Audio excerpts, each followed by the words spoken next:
The way that people talk about these weather events down here is bonkers. Day before yesterday, my mom's calling me. Like, hey, how's it going? I'm like, good. She's like, I might stay with you Thursday night. I'm like, why? She's like, because I don't want to get stuck on my hill. Her driveway is like a hill up to to her house. I'm like, why would you be stuck on your hill? She goes, well, because it's a hill, Mark. I'm like, I understand that, but why would you be stuck on it? Because it's going to be a weather event. It's going to be like single digit temperatures and it's supposed to be frozen or snowing. I'm like, where do you get this information? So the Weather Channel. I look. I mean, we all have the Weather Channel on our phone. Right.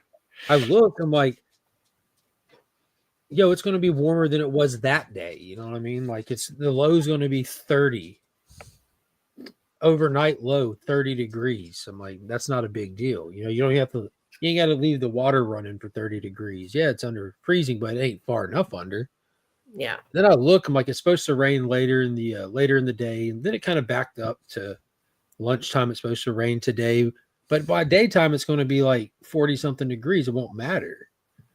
And then it backed up to the morning. It's like 30-degree morning, light rain. We got no snow, just regular old cold, damp Georgia winter.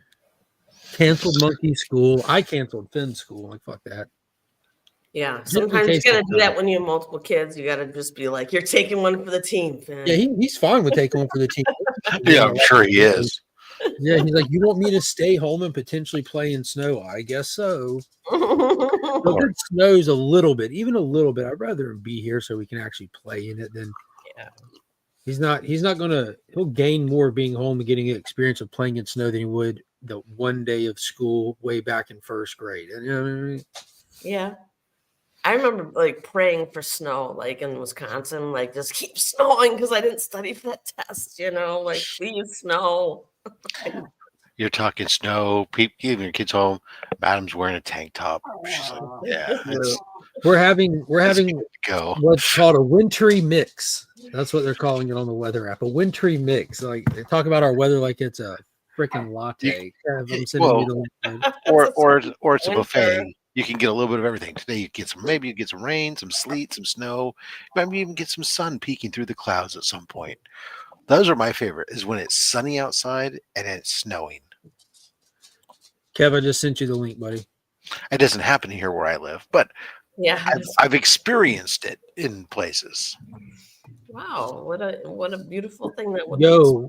California, man, talk about roasting marshmallows. I'm not. The fire's not even crazy. That's not crazy. Actually, it's sad. It's unfortunate. It's every year, and there's nothing. There's nothing. But this time of year is not the time of year that we usually have it. Well, what's the temperature this time of year over there? In Southern California, where they're at, it could be in the 70s. Okay. So 70 drought area, not rainfall, this time of year is not even like people say that's crazy. It's happening in winter. The Cali winter is not fucking winter that people are thinking about. Yeah, it's not like it's not East Coast winter for sure. Their winter, especially down there, they've actually had me up here, we've had close to normal rainfall. Down there, their rainfall is almost non-existent this winter. Right. They've had less than they've had less than a quarter of an inch of rain. So they're droughted out and 70 something degrees. It's a fine time of year for a fire. Like it's unfortunate the direction of the wind is all that was different this time, isn't it? Well, no, the wind comes in like that normal, not uncommon, but it was high winds. So it's the 80-mile-an-hour winds that just take that stuff and spread things like crazy. Yeah, that's. So let's clear this up. This is important to clear up because there's a lot of false information that's going on about running out of water and stuff. So it's not that they ran out of water; it's that the hydrants ran dry. So the way that the hydrant system is designed, hydrant systems aren't designed to be able to pump water to the entire city simultaneously. And what ends up happening is you have too much draw combined with the high heat of the fires that cause pipes to rupture, plus other people leaving their sprinklers on, everything else. There's not enough pressure in the system to deliver the water, and they were over relying on the hydrant system to try to suppress the fires because it was too high of winds to be able to do aerial drops or do other systems. So, and it was also, you have to add in that same component to what you're talking about, is how they get the water to those hydrants is from up north, and the delivery system could not get the water from the water reservoir that they have that they use for it. It wasn't just spreading out and losing pressure over spreading out. That happens to me at work. I get that. They have reservoirs right down there that are full. They had numerous issues that they were trying to combat with this, that it was a water infrastructure issue that prevented them from being able to use the resources that were supposed to be at hand. So a lot of the pipes get broken and melted and whatever when you get some of this stuff that's going on. So it causes additional pressure drops or everything else. And it's not that there's no water supply issue. They have plenty of water, not only from the ocean, but for dumping on fires, but they have reservoirs full, that are full. So the argument saying that it's because California didn't shift water down or something else that was going on in the news is political BS that was being spread for the sake of political gamesmanship rather than actually knowing what was going on and reporting stuff that's helpful to the people and representing the people. Yeah. CNN was the one that was pointing out how they couldn't get the stuff from the northern reservoirs down. I don't want to say northern like it's way far away, but they don't have, like, if this was this is like the Titanic. They don't have the proper ratio of water reservoirs for combating stuff like this, and it's something that people in California have attempted to do, but it's not something that they want to do. They thought they had enough. That's just that implies that the reservoirs are dry. No, I'm not saying reservoirs are dry. That's like saying the Titanic has lifeboats. There is enough water. lifeboats. There's not enough lifeboats. What they have at their disposal is not efficient for any type of significant combating of something this size. Yeah, and no city's hydrant infrastructure is sufficiently set up for battling exclusively from hydrant-based. Yeah, well, no one said delivery. We're drawing. Well, that's what the problem is that they're trying to do it. They were trying to do it exclusively initially because they couldn't get any other support. The winds prevented aerial support, and that's where, like, the being next to water, like all the planes that dump the water and stuff, they pick up from the ocean. They fly out there and scoop up wherever the water's flat. Usually the ocean's not the first place they're going to pick up water from because it's more dynamic. They're going to go to the reservoirs. They're going to go to lakes, holding ponds. They're hitting the ocean because it's closer. Golf course, lake, ponds, all kinds of other things that they'll. But yeah, you can go online and watch. You can watch like convoys of planes going out into the ocean yesterday. And just skidding across these flat seas and just going right back up because it was the closest option. But the saltwater thing is not something that you can build infrastructure based off because, like Matt pointed out, it's corrosive and damage in too fast of a time, and you'll just run into problems. But any city would have, if you have fires on these scales, if you try to, it's easy enough when you're if you have a fire at a building and you tap 2 hydrants or 3 hydrants or whatever, and then there's another one down the street and tap another hydrant, that's easy enough. But when you start tapping 100 hydrants simultaneously, the water pressure drop is just greater than the system is designed for. I was watching my best friend from high school's lived out in Hollywood for 20 years. He lives in West Hollywood, if you know. I didn't do that. Well, he just went backstage on us. That was weird. I think that was me. I went to go type in the chat, but I didn't have the chat highlighted. So I do that too. I did command. And I'm like, I don't even know what the commands are. People do that too. But he lives, if you know where the Manson Ranch was in relation. Oh yeah, we all know where that is. Yeah, he lives in that area, and they got evacuated about 1:30, 2 o'clock this morning, and everything's okay still, but it got close. I was watching, he had me on FaceTime, and he was showing the LA firefighter helicopters going over his house. back and forth. That's pretty crazy stuff. Those are some big ass helicopters. Mhm. I watched a clip on Joe Rogan interviewing a LA firefighter like last year, and where the LA firefighter like completely predicts like this horrible Yeah. mass Yeah, he was- fire.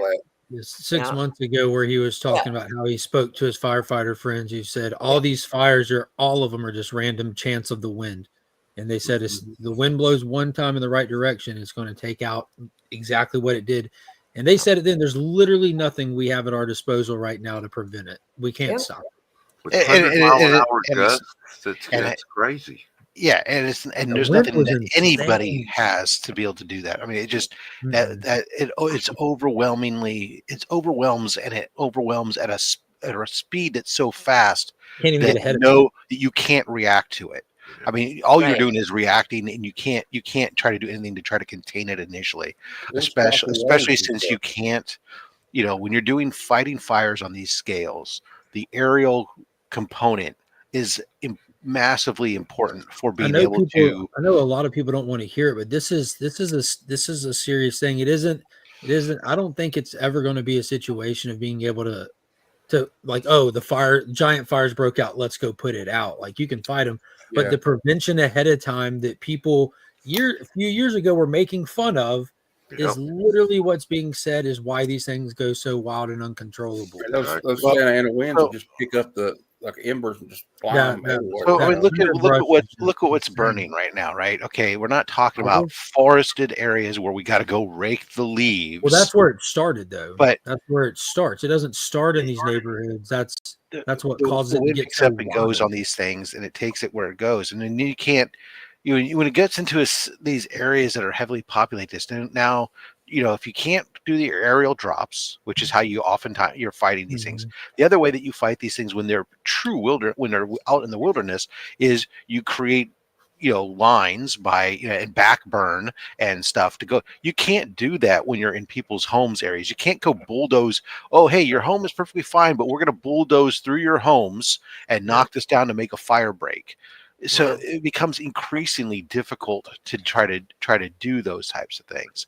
And just again to remind everybody the way that it works here in California, because a lot of people there's a lot of political BS that goes out there. A lot of these lands where these things start, where it's supposedly not being managed, they're federal frickin' land. The state of California has no right to do any maintenance on federal lands. It's federal government's problem. So to blame the state of California for shit that happens on federal land is a bunch of Bravo Sierra. Yeah. Go rake your own leaves. Oh, Rob, all right. I see these by drones. the federal government. Have you seen these drones with fire extinguishers come up and take out a fire? Yeah. No, I've not seen that. There's some big drones. I mean, I know it was windy, but I've seen some clips of some incredible water drops. I mean, like the precision of some of these pilots is absolutely astounding. Kevin these Smith. aren't high maneuverable planes either. Like, especially loaded with water. Their approach is so targeted. Like they're swooping down, like flying peak to peak, like staying like at a controlled distance from it, which is super low, and then having to drop and pull out. And you're like, dude, they're not going to make it. And it looks like something out of a you're movie. dealing with some incredible updrafts from the heat that's coming off the fires and stuff. They fly in some egregious and difficult conditions with low visibility from smoke. They're dealing with and it's still windy. It ain't as crazy as it was, but it's still windy too. That's why every once in a while we lose one of those pilots, and it's like not only is it devastating because the equipment is so vital to those efforts, but the fact that equipment, you mean his life, right? I said not only because I was saying not only because but of the equipment loss, but more importantly because of the skilled pilot. I mean, it takes to do those. It's not, you just don't grab another pilot. Hey, you fly a Cessna. Why don't you hop in this AC-130 and with all this water sloshing around? I guess it's not an AC. It's just a C. But I turned on the news yesterday and I saw Steve Gutenberg all over the news. That was a He couple of was days ago. He's helping moving everybody. cars. The Hero news that we didn't even have a needed, clue right? who he was. Yeah. He was helping everybody and didn't the news reporter didn't know who it was. Yeah, he was trying to clear the Yeah, cars out of right. the road so Who are that you? uh, What is Commandeering Police cars. Academy? Commandeering cars. Well, he didn't want it to be about Tell him. me He just why you're relevant. I can't. he said, I don't want to be part of it. It's not about Kevin me. Smith posted a short thanking the LA firefighters because they saved his house with their precision drops. Oh, that's awesome. awesome.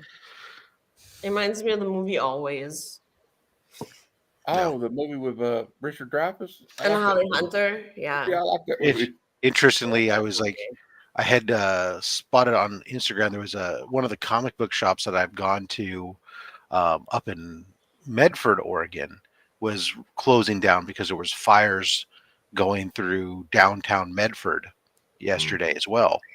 And somebody had reached out to me, just a, hey, how are you doing type thing. Are you okay from the fires? I said, yeah, no, I'm fine. I'm 360 miles north. Interestingly enough, I'm also about 360 miles south of the Medford fires. I'm actually like almost equal distance between the fires down in Southern California and the fires up in Oregon. It's how big we are. I've seen some pretty Wow. mean-spirited comments on Instagram about these fires. People use these same You could things have for a said- lot You could of. have leaved about these fires off that, and it would have been perfectly accurate. I've Yeah. seen some mean-spirited comments. I mean, online. yeah, I know, but I mean, just like when I was looking at some of these posts about people posting fire and like people are people mad. trying to People are post the sad. Bible They're and skit about emotional. it, it's just like People, yeah. I mean, it's the level of decorum and sensitivity. has eroded so greatly. Yeah, And bad. unfortunately, it's to say that your leader, some leaders aren't helping to set an example would be an understatement. I don't know. Whether or not you agree with people's politics has nothing to do with the fact that how you interact with people Well, as a leader.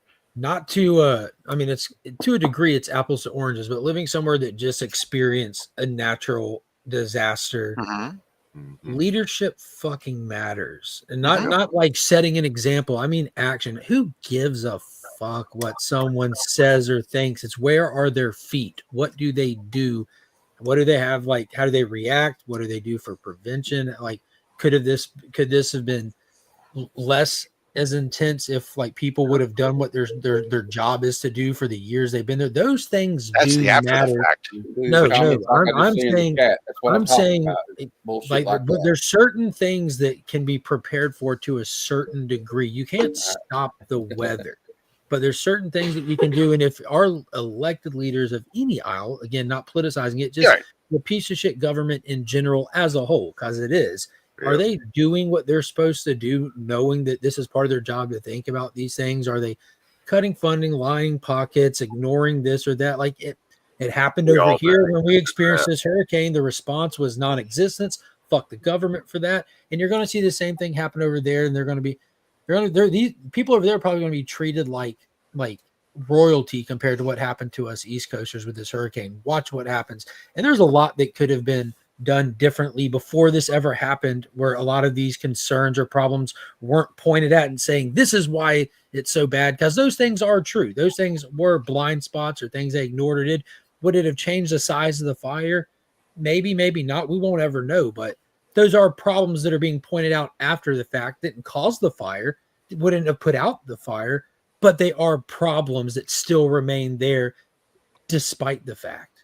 And I mean, people's concerns are valid, but it might not be, some of it's a non sequitur, but they are pointing at valid issues that are taking place in that state. Just like we had valid issues over here that wouldn't have stopped the hurricane, but it spotlights holes in government when stuff like this happens. Yeah, same with that hurricane. Like nobody expected it to hit up that close in North Carolina. And it couldn't stop the hurricane, but it spotlighted holes in how our preparedness is. Like, y'all are supposed to have all these generators here. Y'all supposed to have this heavy machinery here, and this happens. Where the fuck was it? We paid for it. Where the fuck is it at? Like, where's the? So those concerns are real. Won't stop the disaster, but the lack of government is real. Fuck the government. I saw a comment where the LAPD was going to go out and Period. guard from looting that wasn't Agreed. happening. And somebody commented on the tweet. They said, what are they going to do? What's the LAPD going to do? Shoot the fire Shoot to the death? fire, yeah. My buddy did say that there was local news that they arrested a couple of people for arson. Yeah, I Yep. heard that. Yep, people are getting arrested for arson and looting. People are looting areas that Oh, yeah. aren't quite burnt down but Man, are if you're setting a evacuated. fire in Talk about- California, you talk ought to about just the be put richest of straight the in the rich. electric chair. Yeah, setting fires in California should have a special Yeah, sentence for it. we're actually Yeah. gonna have a death penalty for that. I don't think anybody in the state would be against that. All the government scumbags. It don't matter who they are. Yep.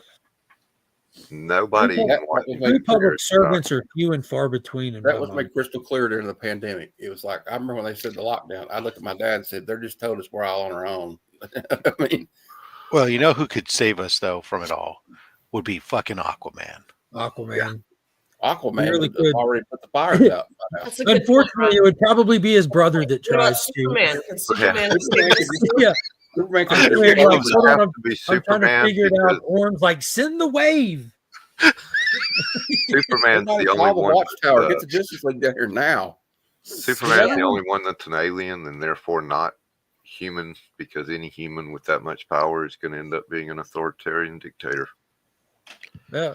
Did Okay, Okay, everyone but get I'm not talking about the saving us from the government. I'm talking about saving us from the fires. His new, his ability to control water now that he's got. And all this Oh other yeah, stuff. I'm the segueing into. hydrokinesis? I'm trying to take this into a comic discussion for a moment. What a Yeah, but- segue! And to that point, did everyone pick up Aquaman #1? I did not. Specifically, Madam. Madam, did you get Aquaman issue #1? No, the last thing I did get though was that Frisian Zantana. So You know, and I was thinking about it all of 3 seconds now. You do these fantastic statues. Like you never once have I seen you just like in your free time rinky-dink around with a superhero statue. The closest we've seen you do is the cover statue.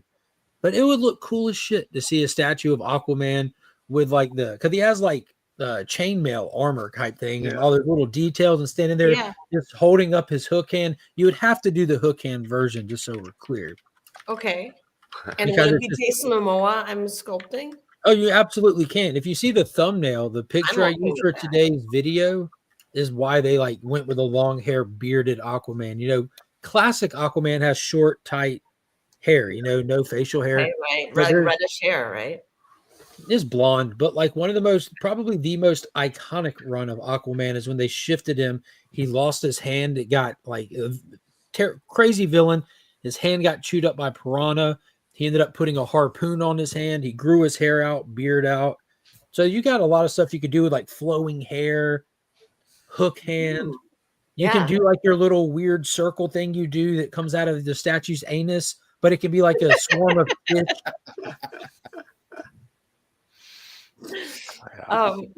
Yeah, you know, I had that Poison Ivy one inspired one where Yeah, which was but awesome. and my concern is the copyright infringement or whatever. So Well, that's why you inspired by it. Doesn't have, you know, you're not saying it's, you know, as long as it's not exact, right? It's Right? like that. As It's like long that as- Legion shirt I have with the swamp creature. His name is Swamp Thang with an A. Here he goes. Fine. You gotta put that stank on it. That was some stank on it. And you just make him, and you call him Aquarius Man. Aquarius, There you go. man. Yes, Neptune. Neptune. Just don't call him Ocean Master because that's taken. There it is.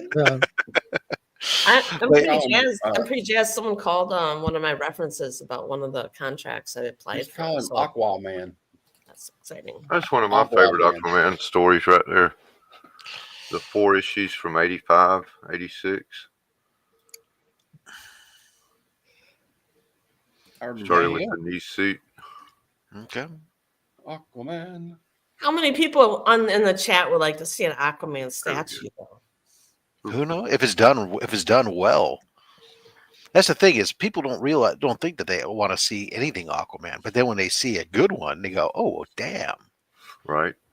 it I can't don't be think we done." want to call him Steven Spade.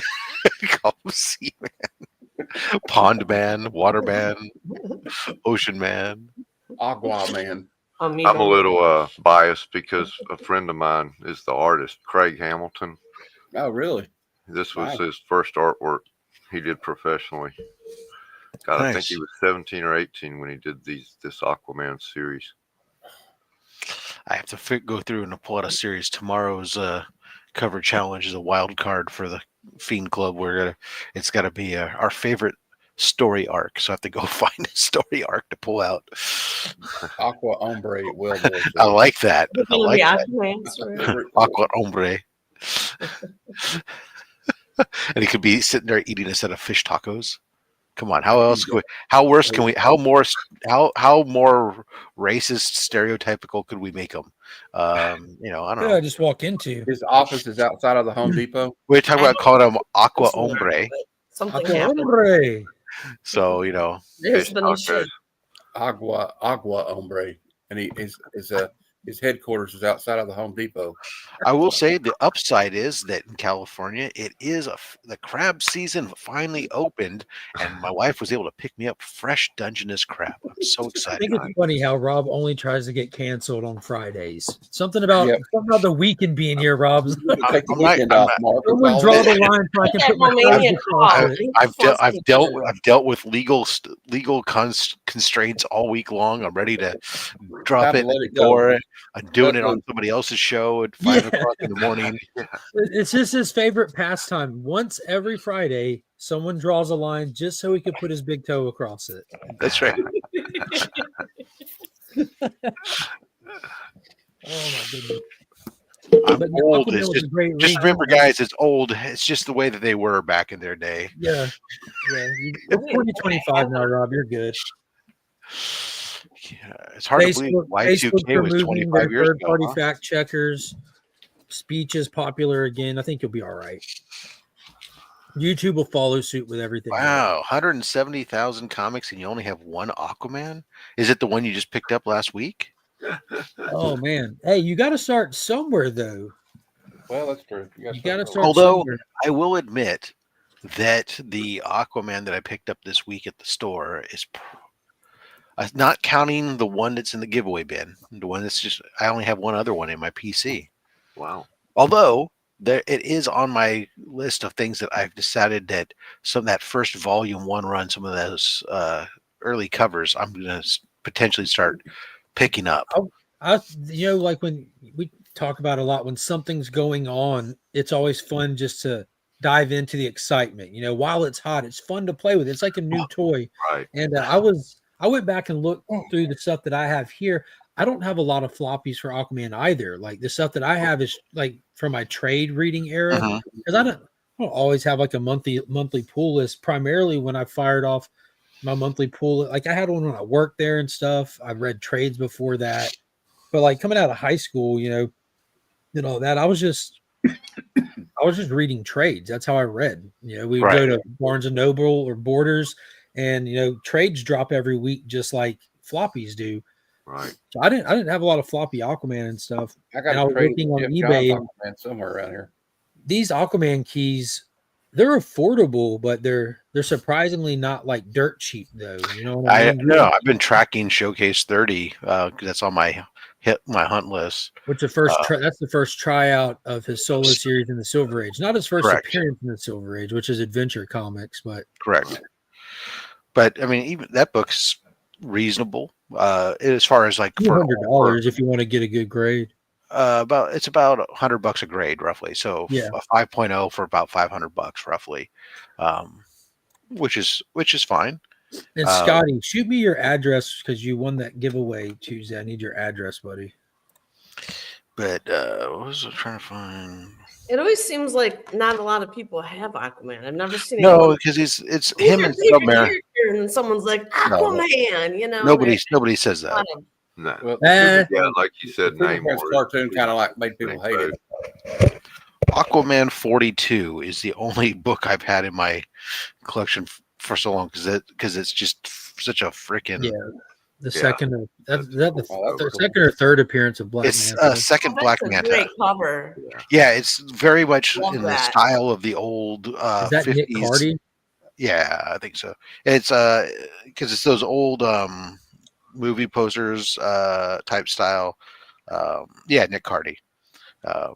And when we first saw it on Only Slabs, that was a book that solely was an Only Slabs thing. Somebody brought it on, showed it. It reminded me instantly of those sci-fi horror movie posters of the 50s and late 50s, early 60s. And I was like, oh, that is just phenomenal. I gotta have it. And went out and got it like that week. There's a couple books that like I this is the thing that sucks about hosting a show like Only Slabs. There are a few books that I have gone out and bought. I mean, sometimes I wait, they just go on the list, but there are a few that were like instantly I need to go get that one. And like the Brave and the Bold 54 first New Teen Titans. You have to get the first Suicide Squad now. You need Brave and the Bold 28. That's on my actual hunt. That's on my hunt list right now. That should be a big one, being the first appearance of Rick Flag Sr. as well, because he's a big player now. Yeah, there's one. It's one of several books on my active hunt list that I'm going with Man from Atlantis on that one. Oh, for real, for real. All right, first off, J-Man popped in. I'm right here with J-Man. He said he has the entire Peter David run from his pool box. He also loves Namor. He likes sea-based stuff, even Man from Atlantis. See, that's where I'm at. I like Atlantis stuff. Loved Aquaman since I was a kid, because it's the Atlantis thing that drew me in to begin with. And then you find out like that he's a powerhouse in the DC universe. He's not used too much. There's a lot of stigmas on him. He rides a seahorse. Ha ha ha. But James Wan made riding a seahorse legitimately badass. Yeah, I think almost the Super Friends stuff from the Super Friends stuff from the 70s, I think actually really hurt. That's what I was saying. Yeah. He became a meme before memes were a thing. Right. Yeah. Just like the Wonder Twins could have actually maybe been, all I know of them is that 70s Super Friends and Trials of the Super Friends and whatever else. And, they could be great, but to me, in my mind, they're just like little comedic sidekick things that are kind of a joke. Big Bang Theory. That's like the new Space Ghost comic. I love the way they're taking Gleep and the kids in Space Ghost and making them important, major characters in the storyline. Yeah. Whereas who paid attention to Gleep back in he was comic relief during the cartoon. Talking about the monkey, right? Yeah. Yeah, he's the MacGuffin. I like that. Yeah. You remember the Big Bang Theory episode where Raj is like, I don't want to be Aquaman. He sucks. And you had the whole thing going through Entourage where they were working on making that Aquaman movie. Oh, yeah. Right. Yeah. I like that show. Izzy. Brad. Hey, Izzy. Hey, Izzy. Well, I guess I'll say it too. Hey, Izzy. Hola, Izzy. All right, so yeah, he went from this, Yeah, which people thought was kind of goofy. I mean, it's a horse, people. To that. Is it? Yeah. That's badass. I mean, that's more Avatar-ish. There was an episode of Batman: The Brave and the Bold where him and the Atom were inside Batman's bloodstream, and he summoned a platelet to come, white blood cell to ride around like a steed. Yeah, I'm sorry, but to me, this is the same picture. Some people just don't have enough imagination. Yeah, it's Avatar. Voiced by the great actor Ted Knight on the original series. Ted Knight, yeah. Well, you might remember from Caddyshack. It's Judge Smells. And just to update you on Finn's school situation, since I've been on here, they've updated his school status to, we'll just do a half day today. Well, which half? The first half. The colder half? Right. The colder man. Miss me with that.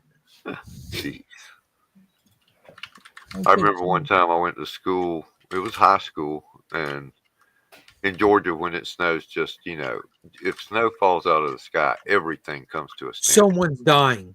Because no one knows how to drive. Snowflake drops, someone's dying. Yep.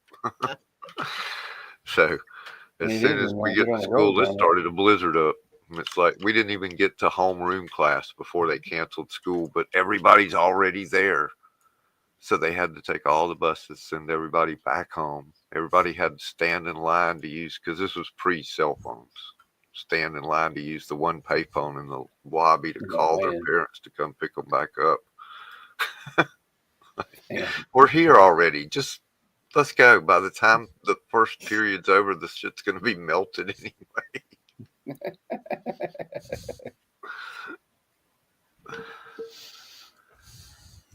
I guess they broke out the little bulldozer front ends and put them on the garbage trucks. That's what they got here. That's what they call it, snowplow. Yeah. I seen a dude put like a flat screen TV box on the front of his John Deere lawnmower and like bungee corded it to it. It was like plowing his.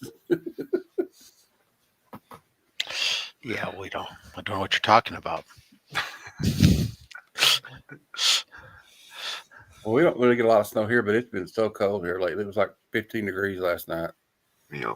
And we got some more snow coming in Friday. So we got this side of the United States is freezing. The other side's burning. So it's kind of a weird. It's going to be 70 degrees here today. Yeah. That must be nice.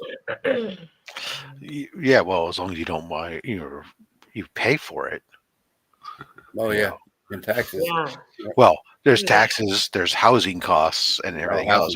There's a reason why a small little house out here costs this kind of money. It ain't because it's a bed. It's just you're paying for the weather. Yep. If I I don't get snow, I don't get all that stuff. It's like, but if I want it, I can go drive to it. It's not that far. It's a day, a short, a couple hours I can get to the snow. It's a couple hours I can get to the beach. It's a couple hours I can get to the wilderness. A couple hours I can get to all these things are just a hop, skip, and a jump away. But instead, but in the meantime, I live in an area that's just, it rains just barely enough. The weather gets warm enough, but not too hot. It gets cool, but not too cold. The perfect place. Well, exactly. Where you could go to the beach, the desert, and the mountains in the same day if you really want. Depending where you're at, especially. Yeah. You can go to the beach or go skiing in the mountains. Yep. Yeah, where we are, it happens all the time. Yeah, it's just about an hour to the beach and a couple hours to the Sierra Nevadas to go skiing. Yeah. I went to see. I didn't go up it. I'm not that brave. But Mount Shasta, I've seen it. I went to it one time before. It's really beautiful. Yeah, Mount Shasta's about 4 hours north of me. I love Big Sur. I like Big Sur too. I just like driving up that road because I used to see it always on the movies, or something.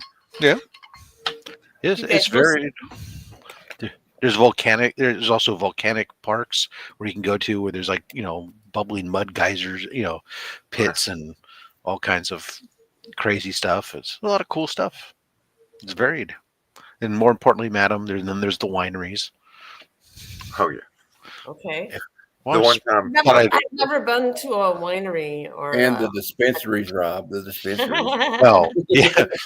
There's also the source for many of the dispensaries too. But yeah, I've never been to a winery tour or anything, wine tasting or anything. Really? Yeah. Huh. I've only been to California once, and we drove from I think Pasadena's where we had a business meeting, and that was a business trip, and the guy that was my partner on the meeting, he had done a lot of them, but it was my first time. I was a software engineer. I didn't go on business meetings, but they needed someone to talk about functionality of the software we were working on for Sherwin-Williams. So I went, and we decided to drive down from Pasadena to Napa Valley. And it was freaking winter. All the vines were cut to the ground anyway. What a stupid idea. It's a long drive from Pasadena up to Napa, but a couple hours. Yeah, it's about a 7-hour drive. Okay, maybe it wasn't Pasadena. Where did we go?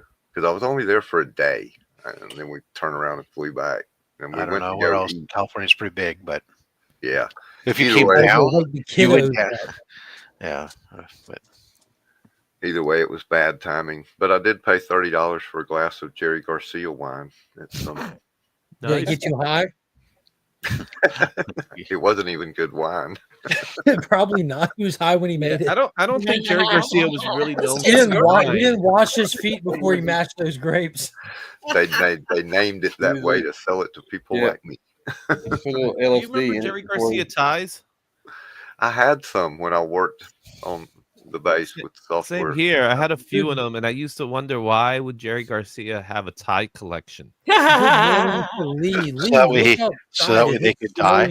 So when he needs a suit and tie, he can at least have the bears going. He never going wore a tie, as far as I know. He needed the tie for his dye.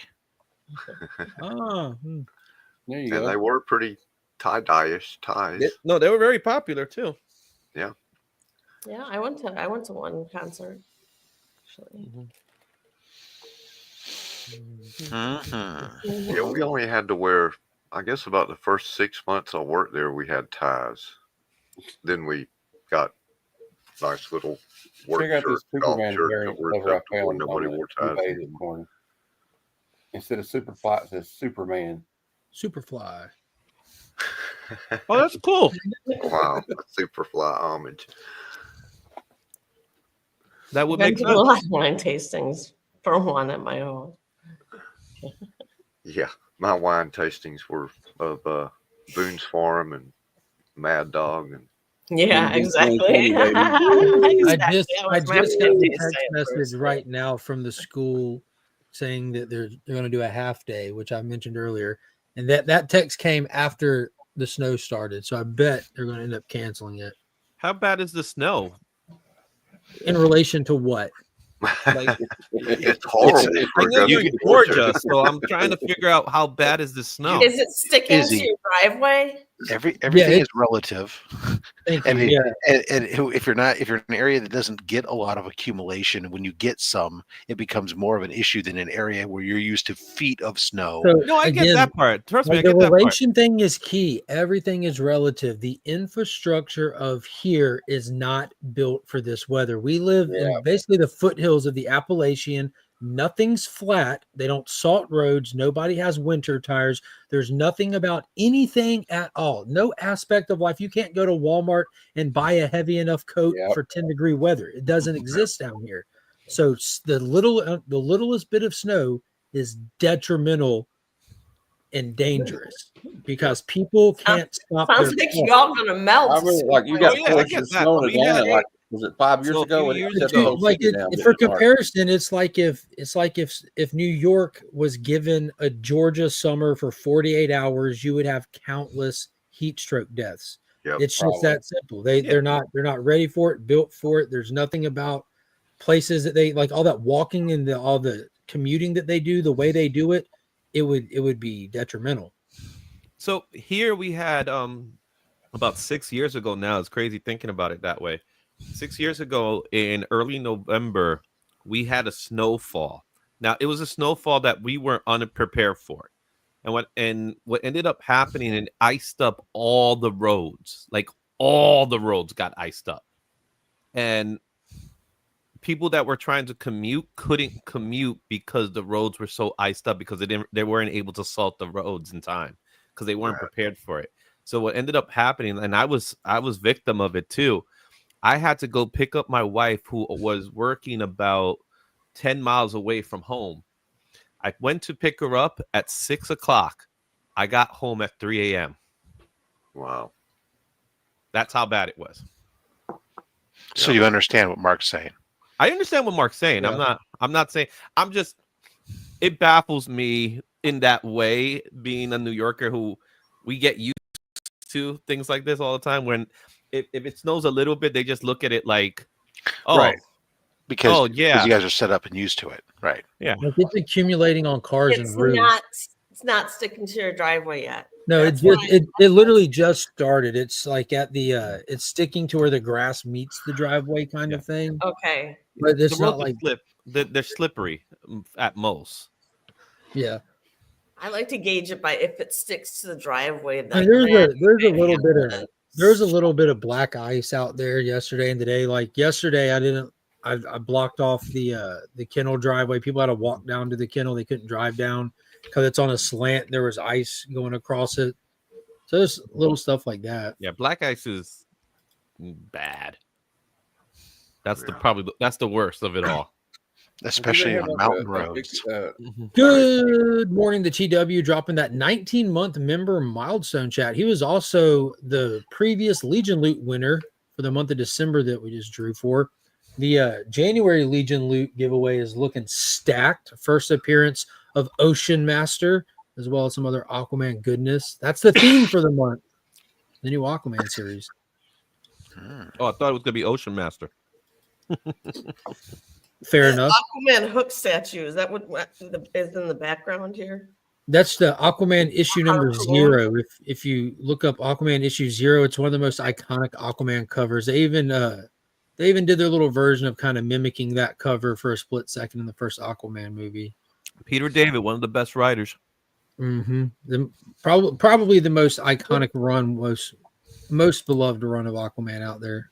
Which one is that one? Did you say? I'm sorry. Aquaman issue 0. There's a story called 0 Hour in the 90s, so they gave all the titles across the board in issue 0 to kind of hype it up, kind of thing. It's the first appearance of his harpoon hand. I like the harpoon hand. Yeah, everyone does. There's nobody that doesn't. Like it's cool as shit. Blonde hair, It's like gave him an edge. You gave the did. guy from the ocean a harpoon hand. That's cool. Dude, he doesn't need a trident. Fuck that. His whole hand is the goddamn. Exactly. Harpoon, yeah. Well, it gave This one, he's got a beard and everything. yeah. It gave him character, to be honest. Yeah. Something he lacked a lot of. Mm-hmm. That's what made him cool on the Justice League animated series, where he had that little harpoon hand. Better than a hand made of water. Mm-hmm. Well, depending upon where he's putting that hand, but The Swimming Dead. That's what that was like. There you are. Yep. Definitely Peter David, Jeff Johns, the best writers in the Aquaman. I like the Jeff Johns. I got a trade of that one of the trades of his run on Aquaman around here somewhere. Dude, but wasn't that foil cover just insane this week for Aquaman? Yeah, that's pretty cool. Oh God, that was so beautiful. I had why hello? I love makes her appearance and then she's out. Either that or I Gotta go get her little gloves. So Be like, Dad, what am I wearing? It's called a coat. She put it on herself. I woke him up and showed him that it's snowing. I said, "Y'all want to go play in it?" Yeah. So they're back there getting suited up how they see fit. Is there a kid out there that doesn't like snow? Because I don't think it exists. I just remember by the time, like in Wisconsin, by the time I got on my snowsuit, the socks, the double layer of long underwear, the scarf, you could barely move. You're like a Pillsbury Doughboy, and your mom just pushes like the little you kid in the Christmas Story, Madam. Yeah, it's like Story. waddling around. I never understood in that movie. I love that movie. It's my favorite Christmas movie. But how was it that he was able to go to school and did the teacher take care of the coat for him? I guess so. That's a good question, Izzy. I do not know. They never answered that question. Did the I teacher have to do it? To get the kid's tongue off the flagpole? Why didn't they just pour water on it? I don't get why they just yanked it off. Right. Yeah, why don't you put hot water? They were teaching him a lesson. It was the 50s. They didn't understand the concept. I mean, room temperature water would have done the trick. It didn't even have to be hot, Right. Yeah, but how warm did that water have to be? Not warm at all. It just had to be water, actually. It had to be above 32 degrees. Yeah, it just had to be water. It had to be warm enough that. Well, it had to be warm enough technically that it didn't just instantly freeze once it hit the. so 45. Test the strategy out. Those are some cool videos out there of some of those places on Earth that are super duper cold, where they take a bucket of water and sling it in the air, and it just turns into snow. Basically, it freezes so fast. I've seen those. Taylor, I do love a well-wrapped baked potato, especially if there's good fixings to go with it. No kidding. Oh, yeah. All about the fixins. I know he's actually talking about the foil, but you know what? You brought up a potato, and a nice baked potato is mighty tasty. How about a twice baked potato, Rob? Would you prefer a twice baked Yes. potato or just a regular baked potato? What about the remember TJ Fridays? Madam used to have the potato skins with the Oh yeah, Of course, cheese still and get bacon those on. potatoes. we do something similar. We'll make what's called smashed potatoes, Yeah, where you take some smaller potatoes and you boil them, then you put them on a platter and you smash them down flat, and then you can put your cheese and bacon and other stuff on it and put it in the oven and bake it crispy and stuff. So that way they come out like freaking like similar, except you don't have to scoop out the damn potato skin. They're freaking awesome. Sounds good. You put because you're melting the bacon fat in there too, right? Yeah, we just use the bacon bits and whatnot, but bacon and cheese on top of it and stuff on it and smash. Use like the little for those, you use like the little small gold potatoes or something, and so you can smash them down and they're all bite size. Or sometimes we use those and we'll put like there's some chicken recipes if we have it, pull some chicken stuff on top of it. There's all kinds of cool stuff you can do. But yeah, smashed potatoes. Check it out. I like twice baked potatoes. I think those are the bomb because you get a little bit of everything. Sure. I get the best of both worlds. I grow lots. I do. Yeah, I do miss potatoes. I can't, unfortunately, eat as much of them as I used to. Sucks getting old. Diabetes is a bitch. And yeah, that comes along with it for sure. I was at the borderline level of that. Yeah. So is my dad. He's had to adjust his diet. Actually, it's been tough. Actually, we call them taters around here. Taters. Yep. Eventually, you start finding some things that are like actually do make life a lot easier. Like, now there's some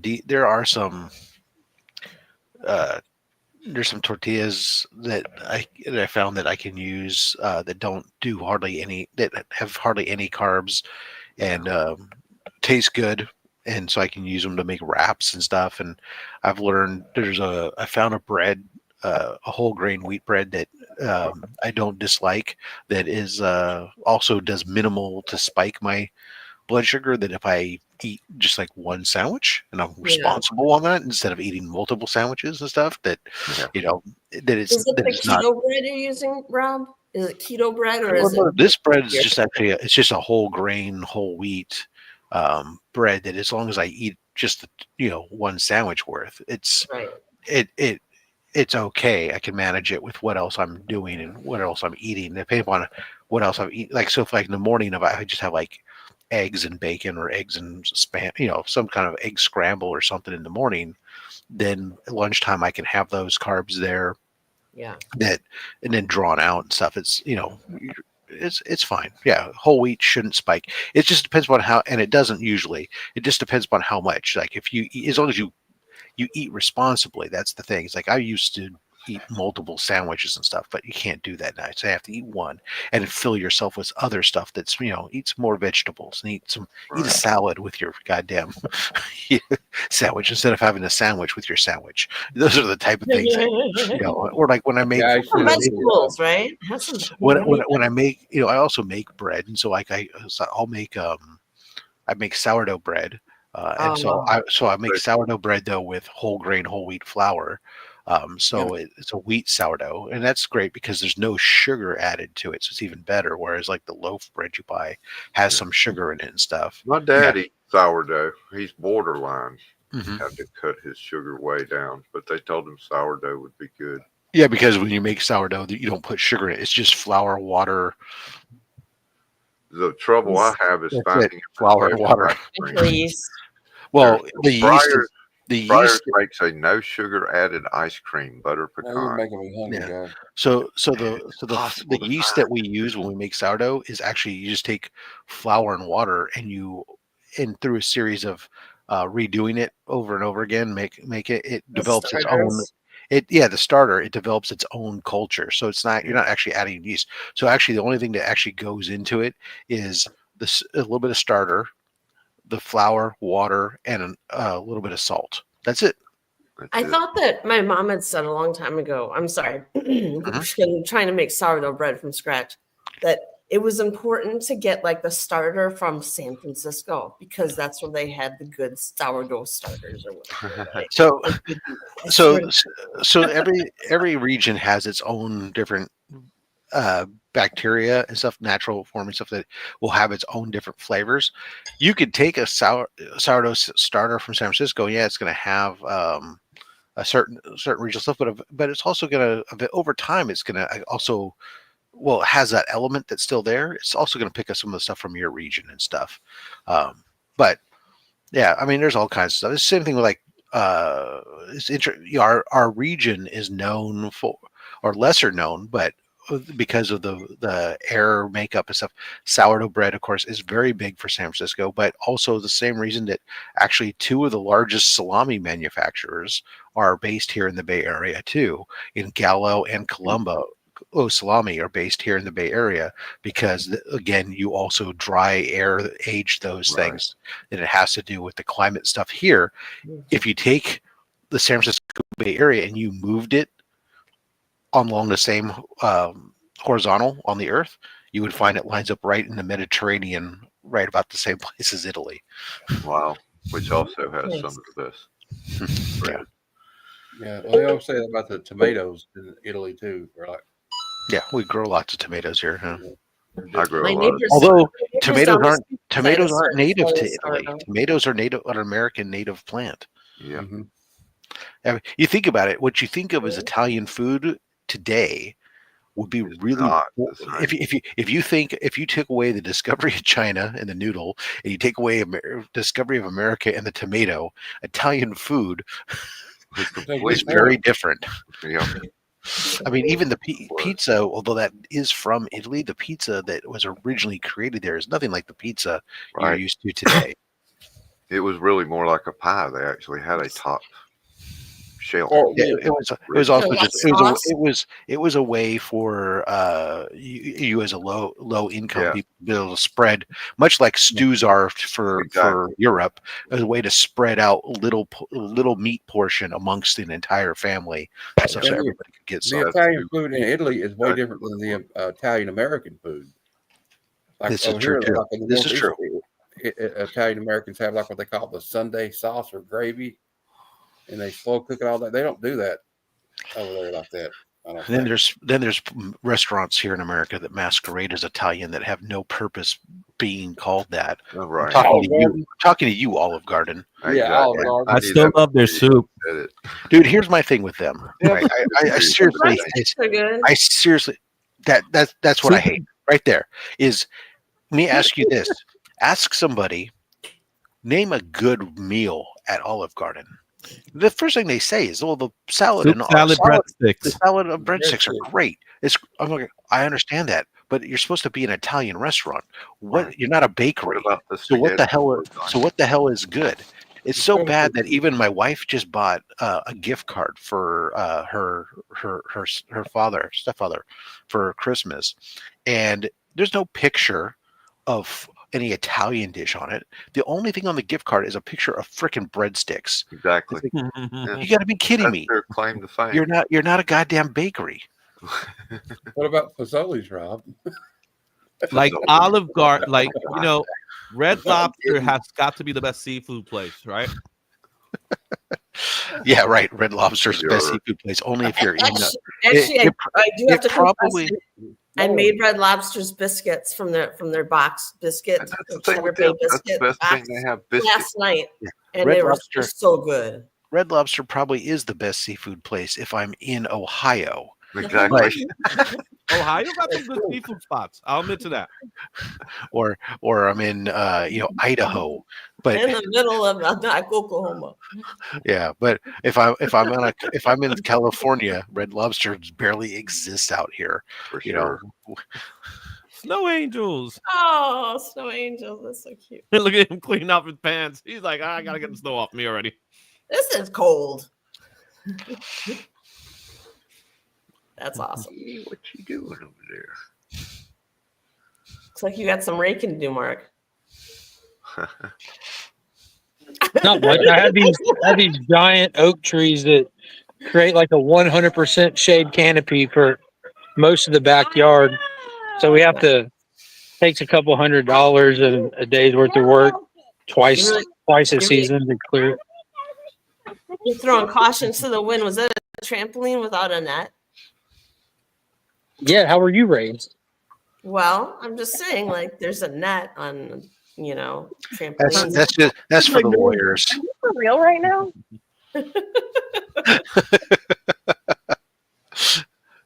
So here's the monkeys came out good. Yeah. Look at that. Look at that, madam. Oh, that's adorable. Madam, they also have bikes without bubble wrap. Stop now. Look at that. Training wheels. Yeah, we have cast iron Tonkas, no nuts on trampolines, bikes without bubble wrap. Like We're raising kids over here, not a bunch of pussies. That's right. No brakes on the bike, right? Mark, Hashtag we ain't raising no Dad. wookies. Yeah. Yeah, I'm gonna break their If you own, want their own, these kids- their own switch off the. Oh, but brake. the dog has a sweater. Oh, the If you dog's want got a your kids- sweater. Mark, if you want your kids to be wusses, you can name them Dr. Quinn and Medicine Woman. The dog is just Exactly. there. But we The dog didn't. is So there this is Walker and Texas Ranger. Hell yeah. The dog is like, "Where are we?" Like, "We're home." No, we're not. It's cold. Yeah, it's starting to actually come down now. This is our reporter in the field. Yeah. There's a blizzard in Georgia. Mark, can you catch a snowflake on your tongue? Probably. Will I? Okay. Nah. No. I understand. I'm just trying to Lucy keep said the that broadcast January alive. snow is the best snow. If you remember, How Lucy. disgusted monkey in the face with Oh my a God, snowball. it's so cold. Quick, open the ice chest and catch some. You can save Get it her, for monk. tomorrow. Go get her.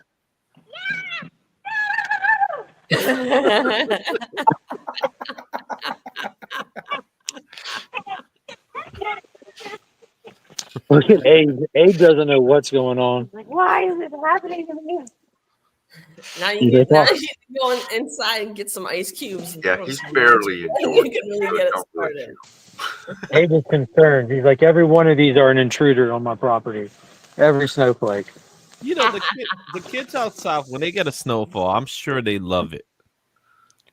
I love seeing animals deal with snow for the very Right. first Yeah, time. my dog. Kids love the snow right up until they're old enough to scoop snow. Yeah, when you have to true. actually That's dig true. out the snow, that's when it gets bad. Yeah, when you have to start shoveling it. Yeah. Or worse, trying to take it out of your He car. looks like he's looking for something he left out here. He's like, I know I left something out here. I lost this thing. That's when we have a dog and it's their first like big snow. Oh, that's what I was My saying. I dog, love when he that. first saw snow, They're he like hilarious. freaked out. Or My a does. cat. dog, our family dog would always bury his nose into the snow like a snowplow and like run through the Mine would snow too. like that. My dog would. I had an Aussie. He died Are you this on the year, phone but with work, Kyle? He would waller. He would like get a roll over in it and like waller in it, madam. Yeah, yeah. No, heck no.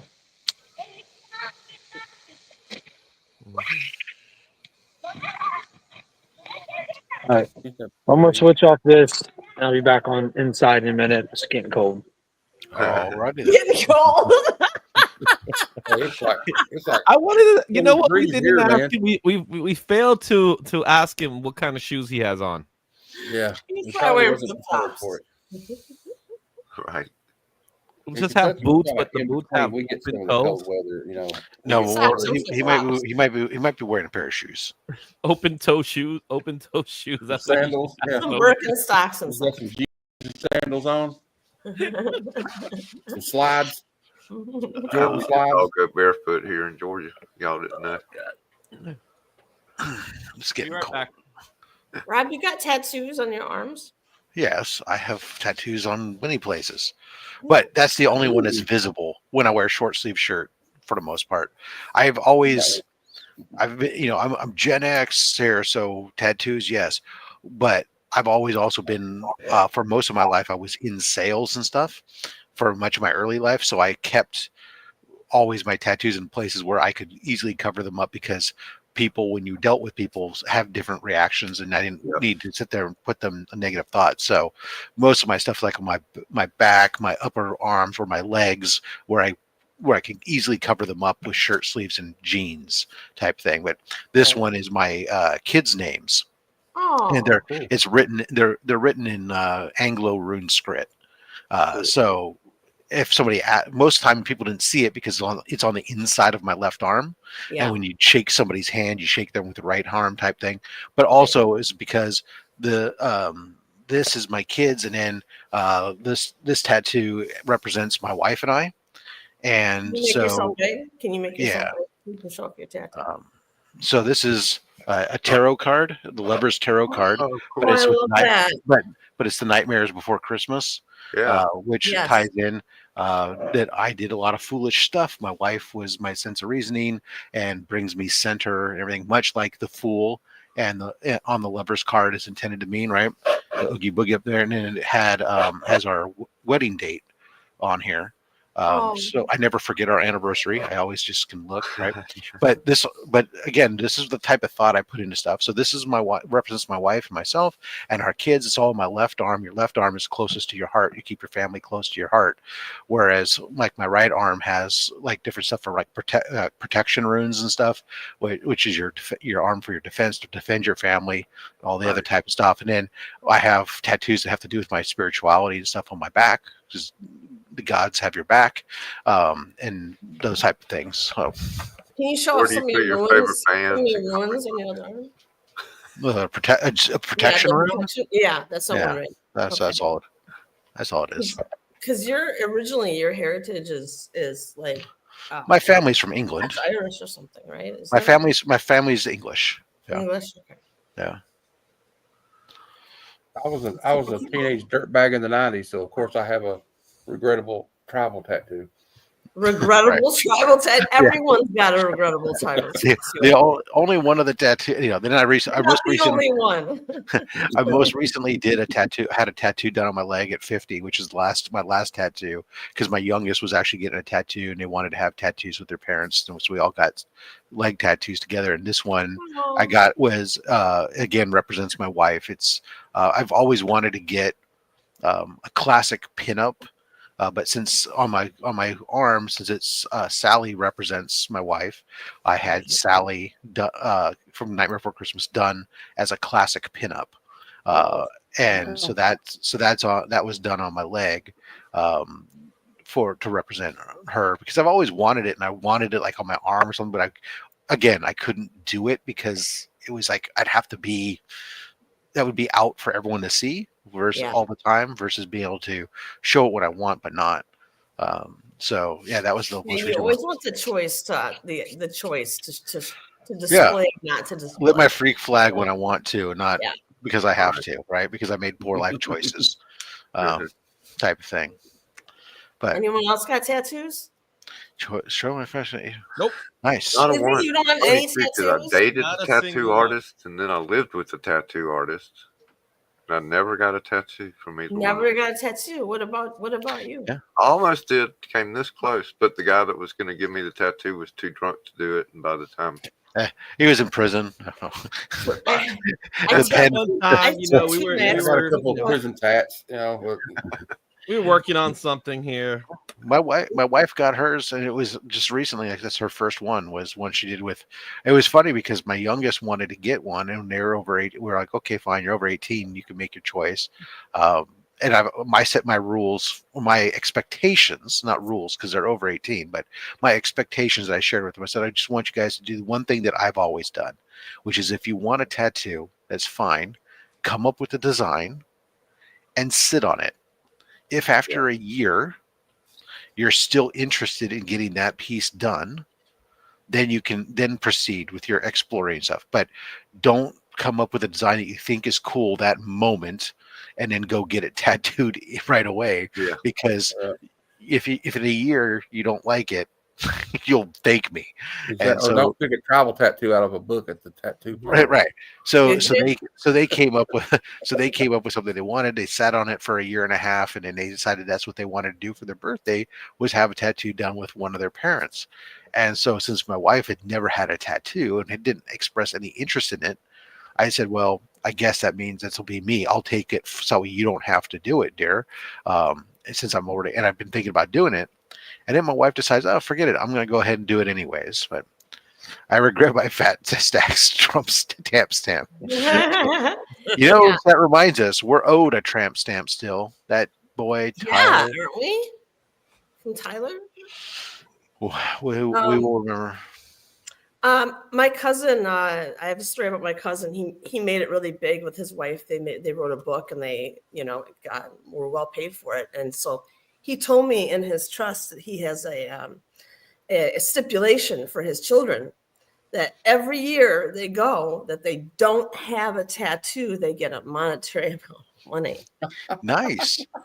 Hey, I had stuff put into my trust that was like, or that has to do with like their, for them to get the money, like if they're, whether or not they're in school or whether or not they had whether or not they, up to a certain point in their life, they had stayed out of jail, they'd stayed out of, or, certain things that would disqualify them from getting it or would keep them in conservatorship for a longer period of time type of thing. So that way it was like, okay, you're not just getting a quick inheritance and then going and blowing the shit on, drugs and fast hookers. cars. Drugs and hookers. Although that's one hell of a weekend. Am I right, Izzy? Wasn't there some great like Canadian mayor or something or some? Yeah. Who was like in it. I never had a desire of getting a tattoo like ever. Oh, that's good. The only thing I've ever had a desire for was getting like a piercing. Mm-hmm. But I decided not to. One, because of my very strong conservative religious mother. Mm-hmm. That was a big deal. So, and I know if I will come home with anything like a piercing or tattoo, I'll probably be dead. But the other thing is that after a while, so in the 90s, it was considered more of a rebellious thing. Today, it's like a natural thing, and that's where it turns me off. I don't know. Like, not everybody has a tattoo. Like it's a rarity not having a tattoo now. Well, tattoos are definitely a little bit more common now. I think something the extreme piercing stuff is definitely weird because like I know I had my ears pierced in the 90s and such. Well, I guess technically they're still pierced today. I don't put. Well, actually, not too long ago, I actually did put some earrings through, and they were still open. And I said, "Well, that looks stupid," and especially since they were like my '90s hoops or something, that was like the little gauges and stuff like that. No, I never had gauge stuff. It was just they were just like little round, little small, like half-inch loops. What I'm starting to see more now is I'm seeing people like slicing their tongue. Have you ever seen that? Oh God, yeah. It is disturbing to me. The body modification stuff, is a little bit extreme. That's going a little too far for me. I saw one on Ancient Aliens. They were talking about like stuff like that. And the guy had like chips under his skin so he could start his motorbike with it, or like his wallet was under his skin, and he had like these like bumps put on his forehead. It was weird. Well, yeah, they also got like horns. You can put horns on now. Yeah, that's what it was. He had horns. That's what it was. We're finally coming to the age of Batman Beyond. Back in high school, I had a boyfriend, and he really wanted my initials tattooed on his ankle. So there was a homemade tattoo gun made of a strip of batteries and a needle and some ink, right? Oh. So we're like, all right, the three of us, like him and his best friend, and all right, I'm going to put my initials, and I'll tattoo them on your ankle, okay, on your ankle bone. And it was going great. Until the batteries started to like not really work, and they're starting to give out. Oh, so no. the needle would go in his skin and it'd be like, ning, ning, ning, ning, ning, ning. It's like, oh man, it's like torture to turn into a torture. It is important to bring up. We have to remember. Oh my George God. Jetson turns 3. Yeah. Okay. Oh, looks just like him. It does. It's It phenomenal. legitimately does. The AI is amazing. He's Mr. gonna grow into Sprocket. that nose. Yeah, it's starting to stick to the roads, madam. How you were asking that earlier. Yeah. Yeah. Well, Where the circus was paying, not just a trip to Walmart. Exactly. The Jim Waffle Rose House. Circus is at Walmart every time I go there. Right. Rob, Well, the Waffle House on a at 3 in the more, morning I is used like to have to go to Lola Plaza to contest. see those guys. Rob, on a slightly more serious subject, has the wildfires affected your area, like smoke or anything like that? We covered the wildfires in the yeah. first 20 But minutes. no, of the he's film. asking about the smoke and stuff. So, Yeah. first of all, it is 360 miles south, Mhm. but it's also east. So the way that California is shaped, the Southern California is east of me, Mhm. and all the airflow it goes from west to east. So it's impossible, really, for the smoke to get up to where I'm at. Okay. On a completely related note, Madam, but however, she more could get the positive smoke side. from there. Yeah. actually, the sunset last night, it was all dispersed. Like Really? the sun. There's so many particles in the sky. It was just like a big glow. Yeah. Yeah. When it was happening in Canada over here, we had the big maple smell, and at one time when it was really heavy last year, or no, it was 2 years ago or something like that. Yeah, I It think actually so, too. changed the way it looked outside. So it was like, it was like a sepia color. Yeah. Yeah. Yeah, I remember that. You know how it feels to live in the 1920s now. I think everything was life was sepia back then. We didn't It have. really We didn't have was, wasn't it? Like, we didn't have I color honestly back believe then. people All were black pictures, and white. TV, everything. It was great when we finally got color. I know. Like, when was that? 1942, I think, was the first colorized, like Gone with the Wind. Everything was black and white, and then everything was Technicolor. Wizard of Oz. Can't rule out Technicolor. That was that was the Wizard of Oz. '60s. That was all the tie dye. Well, the Wizard of Oz was like started out black and white, right? It was like 39? And it had like when they But got Technicolor, I thought it was around 1940. yeah, that was I like how when they did I don't remember when what Wizard of was Oz. it called, They the did the Great Gone and with the Wind, Powerful it was Oz, that had James Franco in it. How they wanted to do a gimmick, so they went from like 4:3 to widescreen when he got to Oz. All the stuff Right. before he got there was 4:3 and black Mhm. and white, but then it expanded out. That was pretty cool. Was Yeah. that a good movie or what? I liked it. What movie? The Great and Powerful Oz. I liked Return to Oz when I was a kid. Yeah. Fairuza Balk's first movie. So, how many stars would you give that movie, The Great and Powerful Oz? The Great and Powerful Oz. I'd give it about a solid 7. Okay. I like Oz stuff. I think Oz stuff is. So you like Wicked? enjoyable. I haven't seen Wicked, but I plan on seeing Wicked. Wicked. Yeah, I'll definitely be watching it. Okay. I enjoy Yeah, musicals. the I enjoy play. Oz stuff. I've never watched the play. I'm not familiar with this take on Oz. I know it's its own thing, but Yeah. it looks cool to me. It was a huge Broadway play over here. I'll tell you what, the press run for that movie is the most cringe thing I've ever seen in my life, which I'm trying to avoid it now, as I don't want it affecting Mhm. my experience watching the movie. I don't want to see these people beyond their characters Yeah. just acting weird and cringe in an interview. What's up, Brian? What up, Brian? How's everybody doing? Good. How are you? Morning, Brian. Oh, I like the morning low lighting look and I behind thought you were in Izzy's room for a second with the You're shelves and the you're usually lighting. lit up bright. Brian, We're trendsetters, you know what I'm saying? We had the same consultant, design consultant.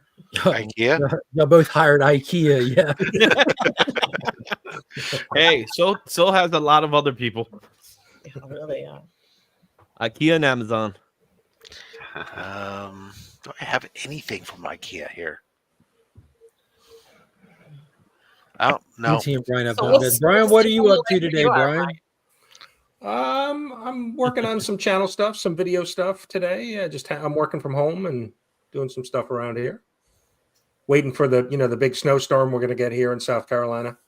Yeah, we're getting we got snow down here. It's I want to see how everyone around you reacts to the snow, Brian, especially you coming from Long Island, right? It's funny Like- because if you look at the weather report, there's a winter storm advisory, and it says up to a half inch of snow. Ooh. All right, I'll You're get my like- toothbrush out and I can dust off the car. Hey, Brian, you'll Says see the quarter inch. difference. You'll see the difference if you get out and try to drive in it. You'll be fine as long as you're good at dodging other cars. Yeah, no, I know. Yeah. That's the problem, right? It's the driving, the drivers. Well, that can be hard when you try to dodge and you just keep going the same direction you were. Yeah. Like, wait, why are they still coming? In Wisconsin, we have so much snow. We just go out and do donuts in parking lots and just donut after donut in the snow. Yeah, I had no plans of going out today. So On the good news, the USPS might be holding up their end of the bargain. You know, the rain, sleet, or snow. So they just got an out for delivery notice. That's good. Well, they have to. They got get caught up from yesterday. Yeah, right. I forgot all about yesterday being no mail. God Neither damn it. rain, neither They're all sleet. For a second, Justin. I thought it was Biggie Shack joining us for a second. Hey. I did Justin, not want my, grab a cigarette. Come Man, on. what's up, Justin? So you're the brain. Get a cigarette and put a belt, WWE belt over your shoulder, and I did not want my hair to be the discussion of the show. Oh, it's something now. Well, Captain Caveman. So I'll take it off. Okay. hey, that's some great hair you got going on. That, today. that, that is some bad hair you got going there. It is. The life of a comic book letterer. The life of a person who works from home. Yeah, right. So how do snowstorms affect you, Captain Caveman? Man, I'm over winter. Yeah. I think it's currently like 8 degrees outside, and we're expected to get another 1 to 3 inches, 2 to 3 inches this afternoon. And you're in New York? No, I'm like think Pittsburgh. Pittsburgh. Okay. Oh yeah, it gets bad over there, doesn't it? It just depends. So far, yes, it sucks. Yeah. But again, you work from home. Yeah, but my kids don't. So I have to Yeah. Your kids go work? shovel the driveway so they can get to school. Well, at least school's open. Give them a shovel. Let them make their own path. Yeah, it's one of those things where I don't know if the 3-year-old understands stuff like that yet. Okay, give them some snowshoes, and they don't need a shovel. Give them a little broom and dustpan and then show them how to put the snow into. I like this idea of getting my kids to do stuff. Or how about this? Because they can't really at 3, they can't handle a big snow shovel. But you could go to Walmart and get yourself a pail and a little shovel, plastic shovel and pail. And they could just do it in small amounts at a time. See, You're right. excellent stuff, Rob. If they start now, they might be able to get to school tomorrow. Exactly. See, now you're thinking. And Oh, that's come the on. perfect. Didn't you That's the walk perfect- uphill both ways? 5 miles and 4 foot of snow. Absolutely. We took the bus. And if you think about it, it's the perfect reward for hard work. A day at school. What day of school? As in Coco? You know, if kids understood what to do, if you give them like chores at home so they don't have to go to school and make it the whole day, I guarantee you they'll want to go back to school the next day. At least I can socialize there. Yeah, exactly. Just give them work the whole day, all the way to like 5. See, that's how it's done. Be like, One of the first things see, we taught that's what was is like. we taught them how to do laundry. That was a key. This is the washing machine. You know, This taking is a the look. dryer. Taking a look at what Steve Bizzle just said. Yeah, I saw a post on I think IG about that yesterday. So Hollywood Reporter's got it. yeah, I can aside from the obviously he needs some hair, but that's easy to take care of. Aside from that, I can see it. There's enough. There's some resemblance in the nose and the facial structure to be not that jarring. Yeah, but is he Punisher? Yeah, they both have eyes, a nose, and lips, Yeah. and a beard. We've already got a new Punisher, so that's fine. Like, eh. Yeah. Okay.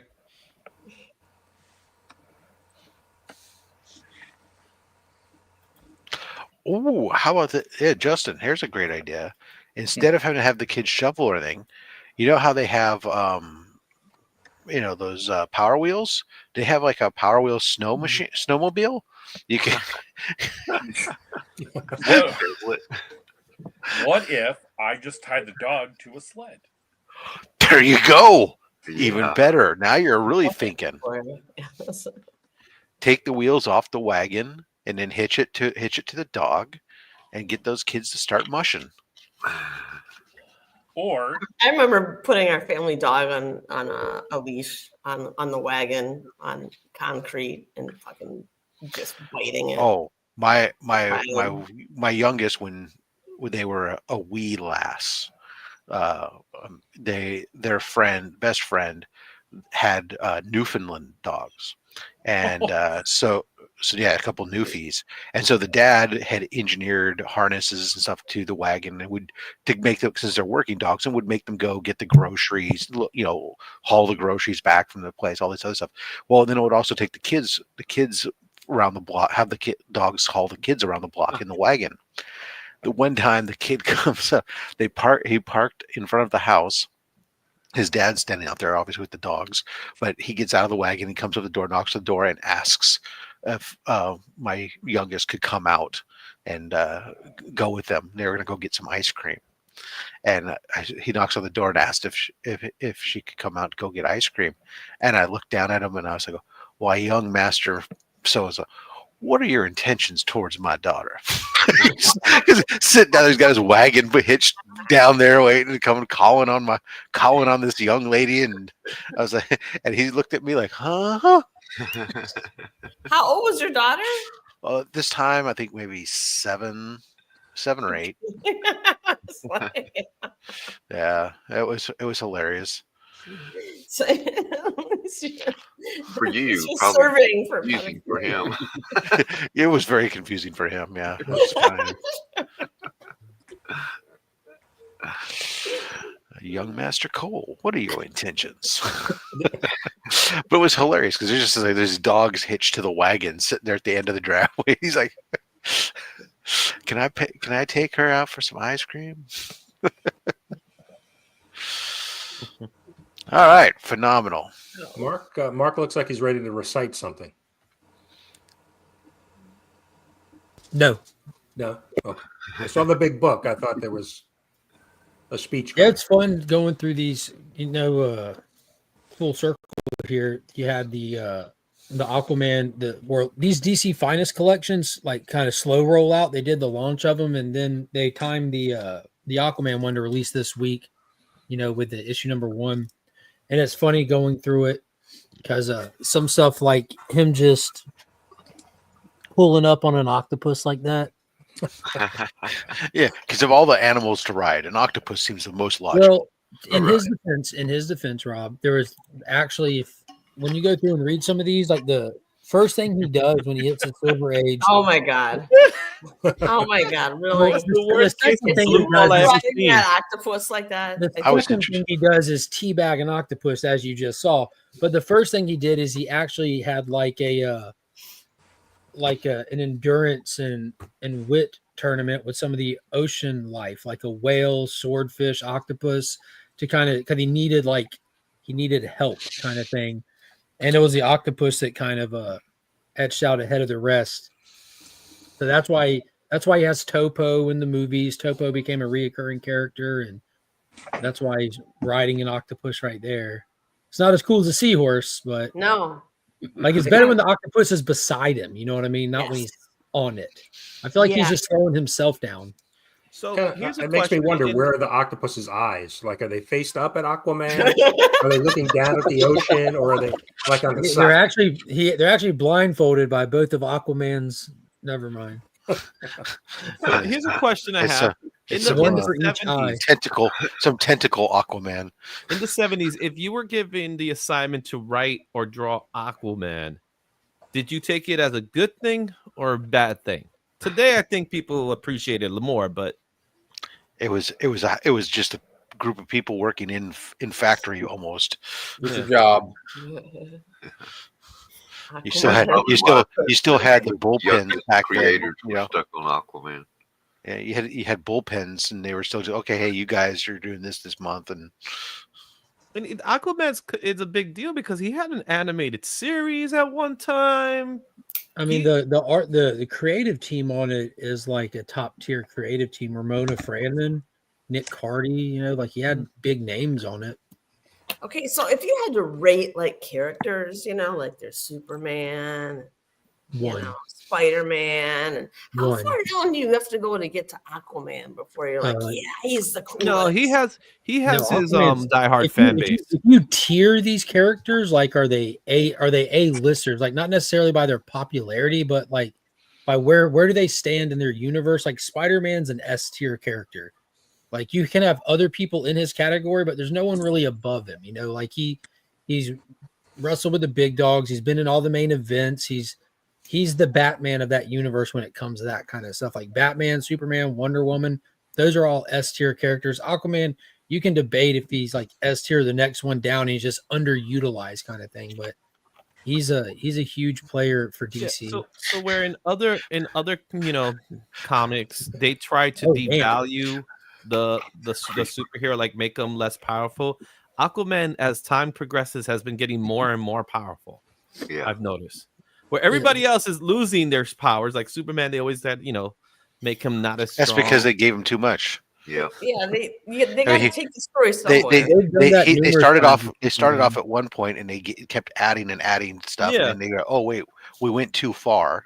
Yeah, you have to have a more incredible feat to top the last one to make something new and fantastic, and it eventually gets crazy. Everyone loves an underdog. So Aquaman, like, and also if you go back into like the older comics, you'll see them do things and perform feats that if it was presented in newer comics, it would be some of that god tier moments that these characters have. But because it was so simple and plain back in the day, it wasn't so like, holy shit, how did he pull that off? Like, I'm gonna go move this battleship out of the way. Yeah. I I always liked Aquaman as a kid. I mean, I had fascination with the ocean and all the different creatures. So it's kind of like kids with dinosaurs, right? That was the hook for me. I was, I thought Aquaman was a badass when I was, 6. really, okay, Really? Was that from the Super Friends that you thought he was a badass? Sure. Because I never thought he was a badass watching the Super Friends. Well, I mean, like I said, I had the interest in sea creatures and the ocean, so that was the hook for me. And everybody has different mileage when like where our minds fill in the gaps. Yeah. He's the king of the ocean. Like if you're a kid and you happen to fill in that gap is this dude's a big deal. Like when you start if you're thinking about the ocean and all the things that are down there and all like the mystical Atlantis lore and stuff like that, like to be the king of that, you're a big deal. Some people fill it in and some people just saw him ride the seahorse and thought it was funny. And all we did was debate whether or not mustard belonged in your tuna fish salad. They had a little bit on Family Guy one time where Aquaman was using his telepathic powers and the fish showed up and he goes, hey, or it was a dolphin or something. He's like, can you bring me another beer? Like, you called me over here to get you a beer? Seriously?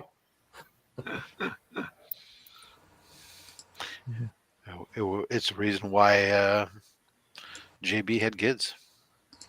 That is 100% true. I mean, we were. I was telling my wife the same thing. I was born so I could change the channel, so And back then, changing the channel wasn't. It was. It could be that. It could be 2 dials because we Yeah, had you had to get up. You had to get up. you Yeah, had UHF, and then because where I live, we're in the middle of 3 different TV towers. You had to redirect the antenna. But you also had to, in You some know, you cases, do the rapid in ears. some cases, you had to be the antenna. No. We didn't have. We had an antenna on the roof that had a rotator, and so you could rotate. It controlled the antenna on top to rotate to point towards the whichever tower you were. A lot of times it would break and not work right, and somebody had to climb up on the roof and reset it and get it back in the right position. Imagine in a building, because that's how we had it. So we were on, we lived on, when I grew up, we lived on the 2nd floor, and when the antenna was like unadjusted, my father had to go to the rooftop on the edge. But you weren't having to rotate the antenna. Oh, that's what he was doing. He was rotating to make sure. Well, slightly, but to align to. But you only had one place where your signals are coming from in New York, because you couldn't have a single antenna and have a building and have people watching different channels if they're coming from different towers. It's like. All the towers, pretty much all the antennas are transmitting whatever from on top of the Empire State Building or whatever. All you do is point to it. It might become misaligned slightly, and you have to repoint it. Spanish channels. But I mean, for us, we had.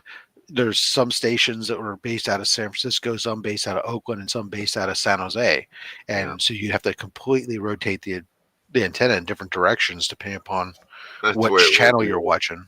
I had to point it at Macon or Atlanta or Columbus. Yeah, at least for the VHF channels. The UHF channels were more forgiving. You didn't have as much of an issue with the UHF channels, but you just didn't have much signal. You mean the top button channels? So you didn't pick them up from near as far away though. The numbers 2 through 13 were your VHF, and then your UHF were your 32 through 64 or something. It's coming back soon. Yeah. Or Kevin and I are both 64. It's been a while since I've seen a UHF dial to remember, but I remember there being most of the channels were in that range, but the channel in itself will go to like the 80s or something like that. Maybe, yeah. And then what was it, about 1977? We got the home theater box where you put it on the front and you had to put it on channel 4 and then flip the switch and you could watch good movies all day long. Oh, cable TV. Yeah, HBO. Cable HBO. 14 years old. Became HBO a few years later. Yeah, no, I remember that was one of the things my dad. Reason he got cable when it came out was just because he had the cable box next to his recliner, and they ran the cable all the way around the room to the TV, so he could change the channels from his recliner. And when you say cable, we're talking about 12 channels. Not 400. Yeah, I don't know. Well, for us, I think we had a few more, but not much. But yeah, I think the first remote control we had so the cable box, and it had the long wire attached to it, and then it had the remote was kind of like a dial pad that you could spin to change the channel. There were some light ones too that were basically just remote controls for televisions. Actually, go back. There were some as far back as like the late '60s, but they were light bit. Yeah, when they did minimal functionality. I remember when I stopped being the remote. So Justin, you might want to tell the kids, they better start shoveling, or they're going to have to go up on the roof and adjust the antenna. Yeah. I remember when we got our first VCR, it had a wired remote, so you'd had to. Yep, I had a wired remote. Stretch it across the room. Exactly. Just like the old original video game console. Somebody mentioned one of the big taillight dishes back in the 80s. Yep. And it was kind of cool though if you could actually figure out like where to turn the dish. We were getting I live in Kentucky. We were getting regional wrestling from like Texas and other places like that, and sports across the world. Oh, you could get some of the feeds that were just going to the stations that weren't yet. Yeah. Right. We had I remember watching something one day. That was the first big satellite dishes. Those were cool. you got to watch the football games and watch them during the commercial break. The sportscasters would smoke a cigarette and cuss a little bit. I still every once in a while see somebody's got one of those dishes every once in a while, and I'm like, Yeah. oh my god. Yeah. Anyways, look at that DJ trying to espouse his winning. Cliff was the judge and declared me the winner. Oh, Cliff's from the judge? I don't know. I think the Fix might have been in for that. He's, That's the what I movie was thinking. battle that they had.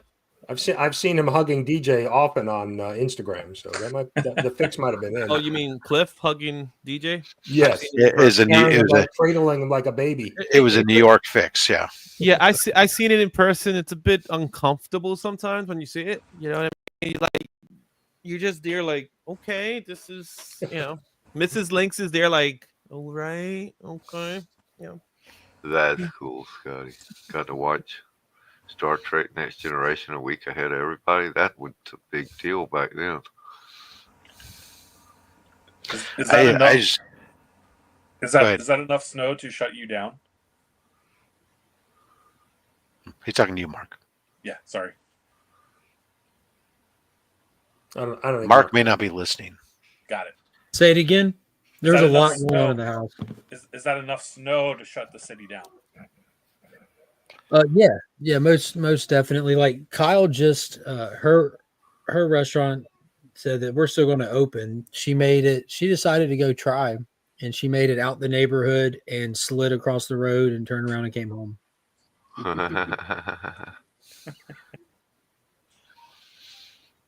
There you go.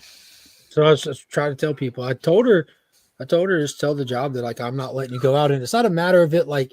Can you make it somewhere? Sure. Are you possibly going to slide a little bit? Sure. You might slide into another car. You might have a scary moment where you don't stop all the way at a red light, stuff like that. Ultimately, if you're super safe, you can make it, but I don't want to risk property damage on my car not for a non-essential business. Like, and this is the thing with my job, because I work with living creatures. Like there is no scenario where at least one person doesn't go to work. And unfortunately, I'm that one person in those situations. That's why I got out and drove in the hurricane, because I was supposed to be off that day. My staff called me like, hey, I can't go out on this. I'm like, I understand. I didn't say you still need to go in. It's your day. I said, I understand. And I went. You know, it's unfortunate. It's scary, but this is a restaurant. There's nothing essential about it. Not one thing. And if they go into open, because it's not too bad. Well, this is supposed to go on for at least 4 hours. How's it going to look 4 hours from now? How are you going to get home? Yep. Well, it's fucking stupid. Is it rain? Is it like freezing rain? Is that what it is? Or is No, it's actually giant. Right now, it's actually giant snowballs. It's not even frozen rain. It's legitimate, like big ass snowballs. I'll go back out there. Throw this one backstage, Rob. You got it, sir. Thank you, buddy. Boom. Look at that. Sorry, I'm fascinated. Just in a couple minutes, stay tuned. We'll have a live weather report from Mark That's right. in Augusta, Georgia. Our weatherman on the scene in Georgia, who's going to tell us about the blizzard of 2025. There he is. Hold on, and Bango Jango. Lake down here in. So, Mark, how are the conditions out there in the wild? Well, Brian, the conditions are escalating really quickly down here. It started out as just little flurry, just little frozen rain, but now it seems like it's accumulating fast. People need to be cautious on the road. Stay off them shits. The roads are freezing, but it's legitimately like snowing now. Yeah, so are the garbage guys going to be? Garbage guy's going to be able to come pick up your trash. Well, Rob, I seriously doubt it. Today is not pickup day. They missed the pickup yesterday for God only knows why. So it's going to probably be till next week, which is bullshit. Because you see that lid's already peeking. Wow. Oh, you bitch. Oh, someone got snowballed.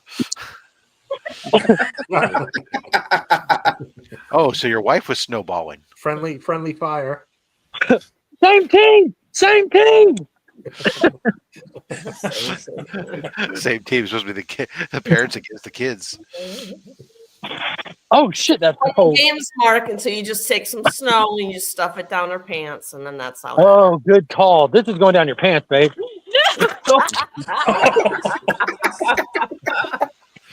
Down the pants, down the shirt, whatever. Monk, let Abe out. Let Abe out. Let Abe out. Abe doesn't run away. I couldn't run him away with a flamethrower, baby. No. Abe. Abe. Come on. Come on. Abe. You're right. Can't even get him to walk outside.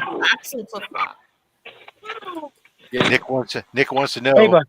are you out in the snow in flip-flops? No, I put on shoes for this. Hey. Hey, buddy. Hey. Look at his little paw print. Eat the What's snow. weird is how he was acting in the backyard. I'm curious how it would be out here because he can't really like smell his boundaries. Like you know what I mean? He tends to stay here. This is what people want to know. DJ's asking, can we Yeah, see the feet shoes? guys want to see your shoes. Nick I says, threw on. I gotta say they're sandals. Threw on. Now these are cloth shoes. I have my moccasins on. Just little cloth shoes. Moccasins. Like I don't have like tennis shoes or nothing like that. I got flip flops and one pair of cloth shoes. You won't even be driving in this. Hey, yo, I got snow down my shirt, Kyle. Use a hoe for that. Look out for the yellow snow, Mark. Mine already melted. well, Mark, if you got snowed in, you got to watch out for hypothermia. She's got to go lay in bed with you naked so she can warm you up. Oh, that's the plan. We'll let you off camera is- for that. That's skin to skin. You know. Yeah, That skin to is skin, my plan. proper first aid. Yeah, no need to live stream that. Yeah. No, it'll just be on a different website. That's all. Okay. You switch off of YouTube and switch to We- YouPorn. We still got bills to pay. You know what I'm talking about? That's right. Legion of OnlyFans. Only Legion. Taylor Winder has requested some yellow snow. Is that possible? Yeah. Okay, we see the snowman now. Not from you, Mark. Right. Not from you. That'd be funny. I might make a short if the situation arises. I'll come out here and make a short with a short of just writing my name. That would be cool. Just from first person perspective, just the stream and the flawless cursive. Why is it that men can? What's the one thing men can do that women can't? Well, Yeah. they show you.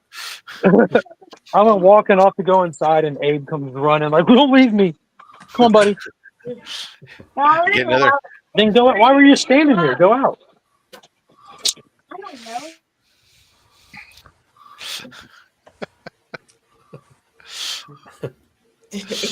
Oh, there you go.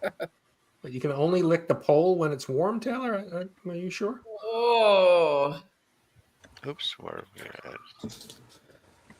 That's coming down pretty good. Coming down pretty good. Holy potatoes. Kyle dusted me. just- That no, will just choke start right here. down the shirt.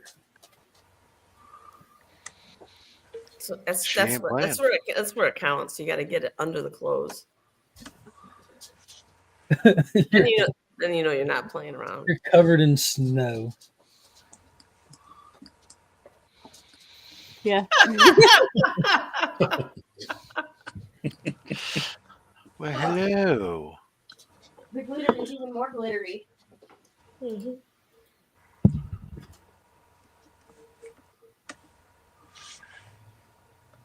Why y'all so quiet now? Well, I don't know. We're all just thinking about stuff. Contemplating Sorry, I'm trying I'm to actually finish, looking at my work stuff for half a my second. G.I. Joe comic.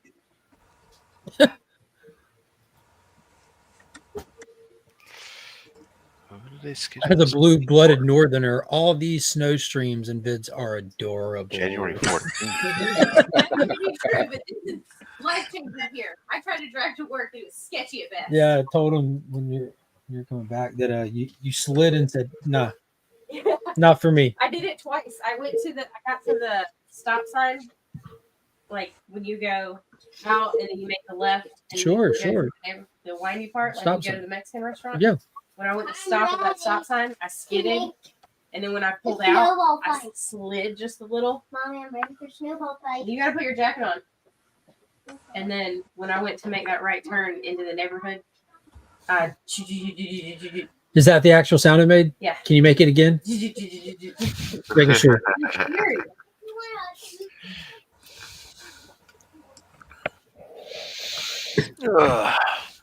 I can't imagine after this stops and then it turns to ice, trying to make it home. No, thank you.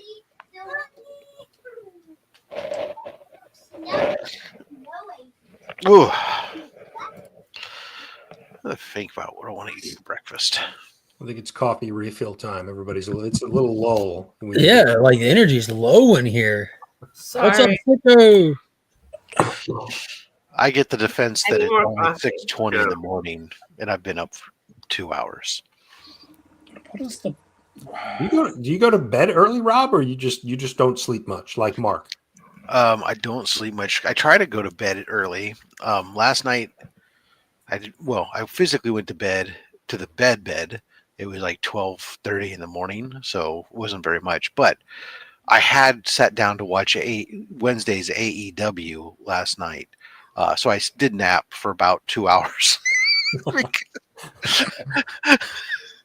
Because damn, that show puts me to sleep. Fucking A. Oh my god! I remember watching the Will Ospreay fight, and it just ended, and that's the only match I remember seeing. I don't remember anything. AEW, the problem with them, all their matches are high spots. The whole thing, just them showing off and flipping around. It's great. It's very different than WWE. Yeah. That's fine. Because there's different types of wrestling, and it's totally great. But man, there's just, for whatever reason, that show just puts me to sleep every freaking time. AEW. Yeah. How did you feel about Raw? Even though it was a showcase, so it really wasn't the Raw that we're gonna expect. Yeah. No, I'll wait till this coming up week. Actually, it's in my town. It's in San Jose on Monday. That's a good question. Will it still be that people have been canceling? San Jose is not an issue. No, that people have been canceling shows within California in general. But Yeah, but San Jose is Won't affect it at all? 360. It's 360 miles away. Yep. It has nothing to do with it. I noticed Hulk Hogan got booed out of the arena, brother. Yeah. Yeah, But, and everybody was talking about because he was a MAGA guy, and that wasn't They the didn't case. boo Undertaker though. They didn't boo Undertaker. No. I think it's So more than that. like WWE has its own whole cruise, and there's all kinds of cruise stuff. There's nothing to stop them from doing it. So the show will go on. It's here. But what's interesting is they got that show, and then I think 2 days later, there's a New Japan show that's coming to San Jose too. Oh, really? Yeah. I've been seeing the advertisements popping up. So is New Japan strong? I bet. I think more of Hogan. It's more about like he's known for being a liar. He just makes up stuff. And I think It's the comments he made. That's what happened, and That too. people haven't forgiven. Well, That the he thing was is just that- out there to advertise beer. Yeah, he Yeah. hasn't. They haven't forgiven him for what he said, and to be completely honest, he hasn't really been apologetic about it either.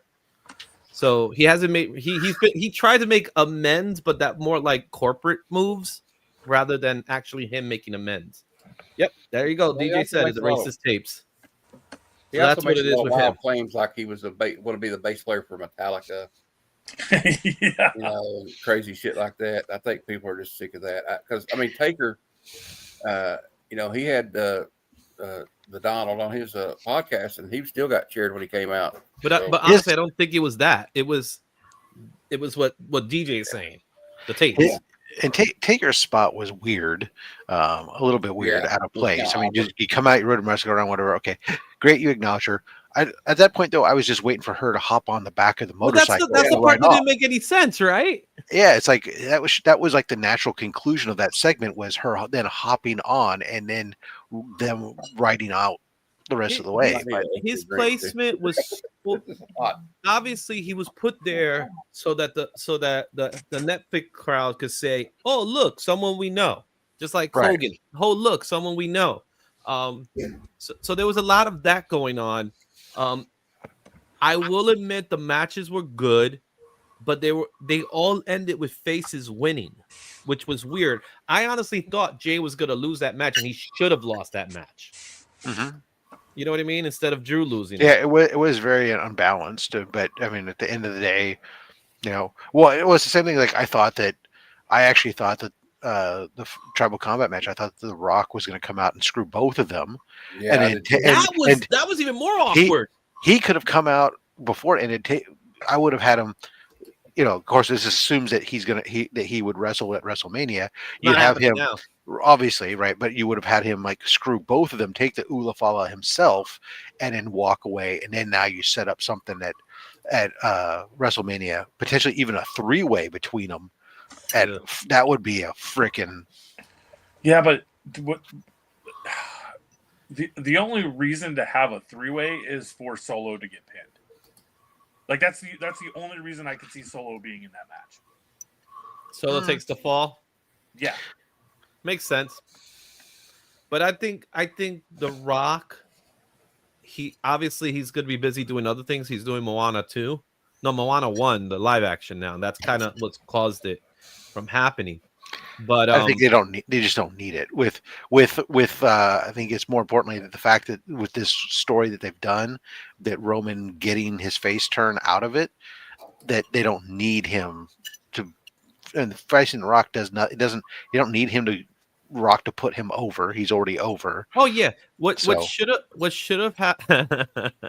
what should, and I gotta leave too. What should have happened was Rock turning on Solo. But as you should have gotten the job done, like he's disappointed with Solo, and that actually gets Solo back with the bloodline in some weird way. It's definitely they'll probably eventually do that. But once they started talking about him, ahead of him building up the high chief thing, it's like, oh, okay, we're going something weird with this. This shit's everything's off the rails now.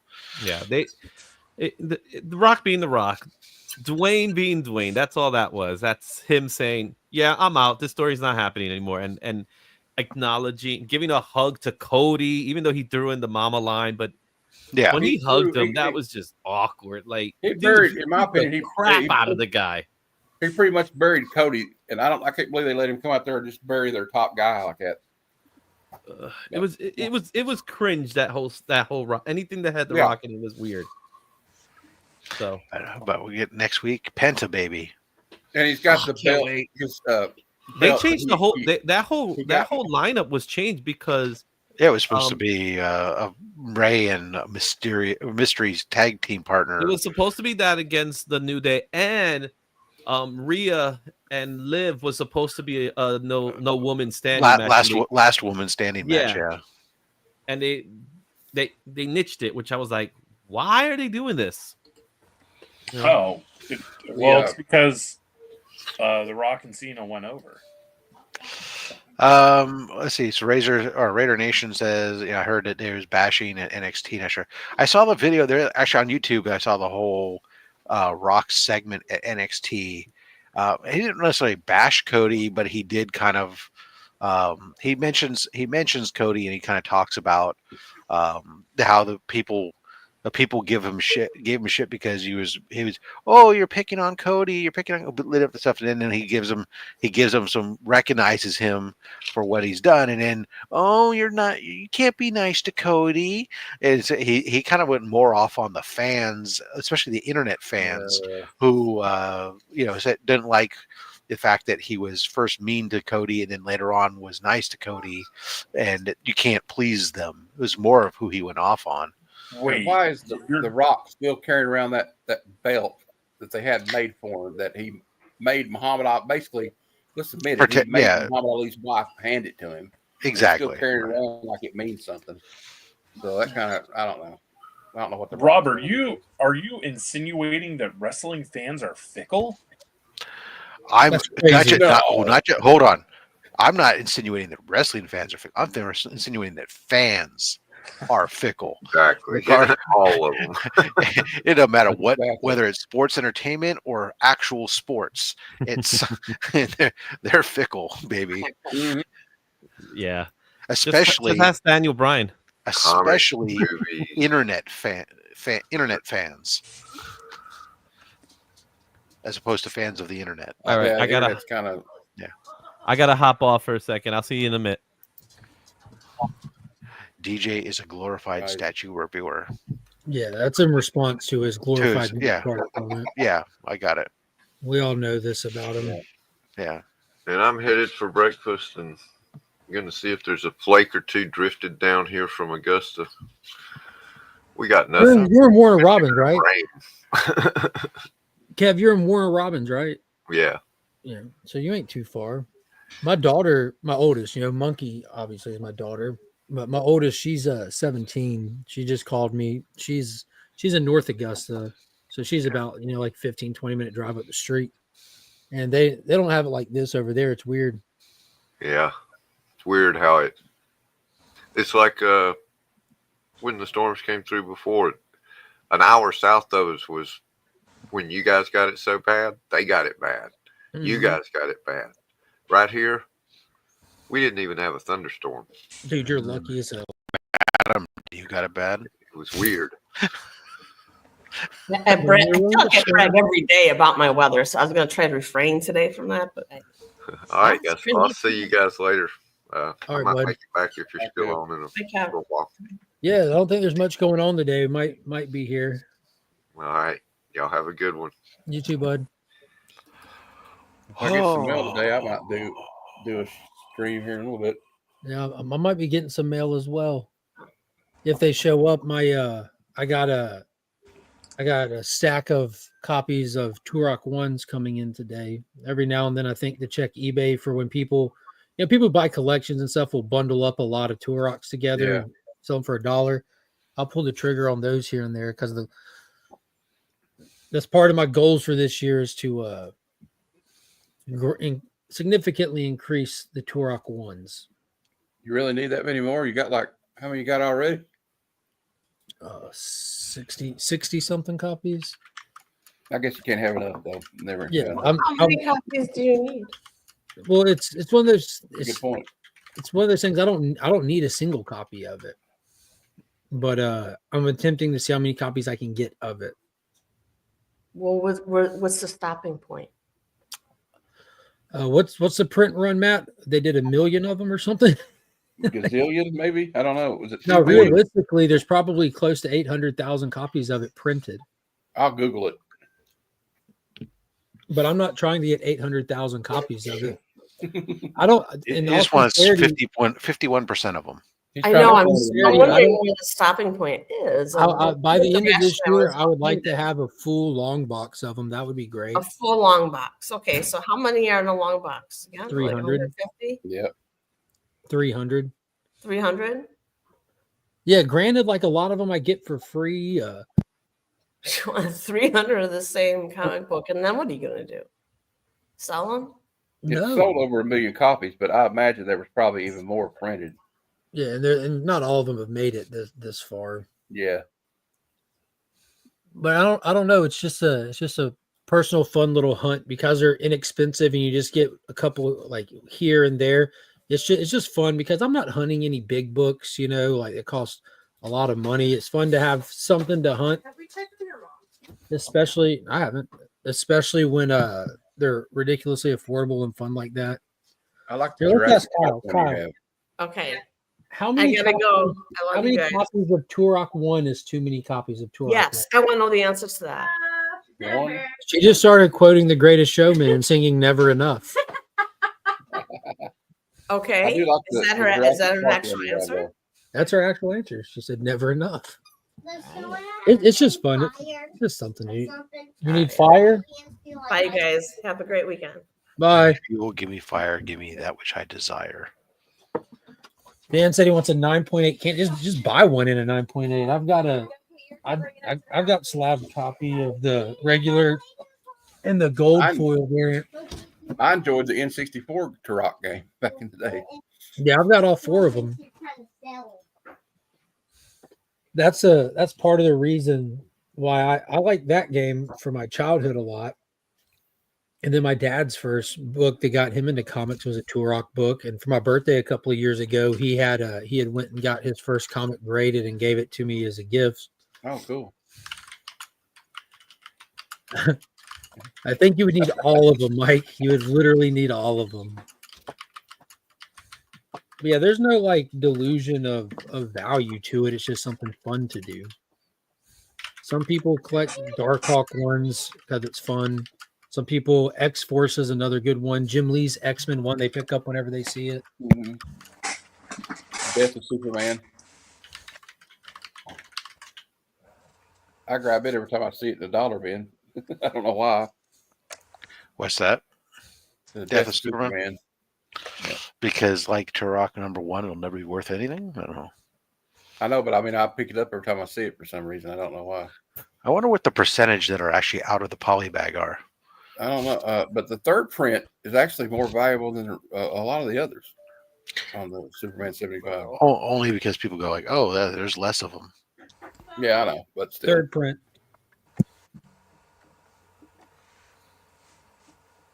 I don't remember what I have. I know Second I have. Print. First print. See how they do the trade dresses different? Yeah, the different colors. Yeah.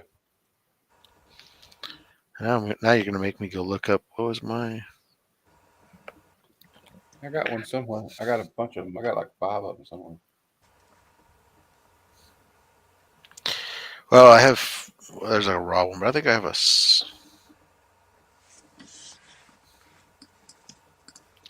Oh, let's see. Super. Did the same thing with Doomsday. All the subsequent prints have different trade dresses. I'm looking for a copy of that one. I need a copy of that one soon. I'm looking for one right call now. Austin LeMay. No, I mean I'm looking on eBay and stuff. Yeah, I want. I don't have the DC logo variant. Yeah, I don't think I need to ask Austin for anything because he already hooked me up with that.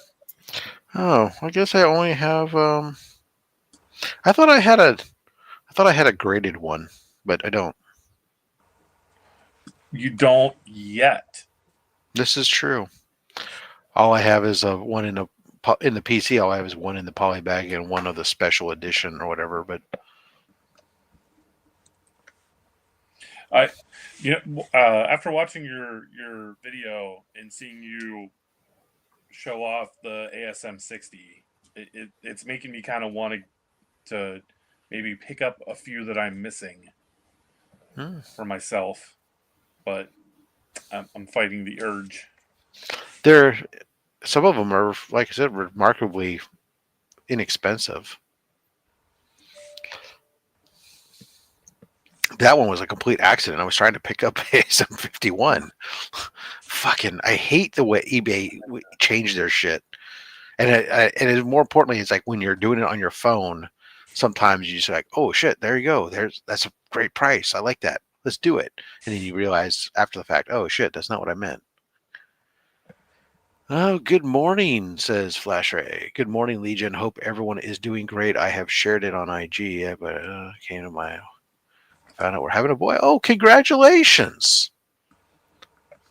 Absolutely, congratulations. Unless, of course, you didn't. In which case, well, congratulations, anyways.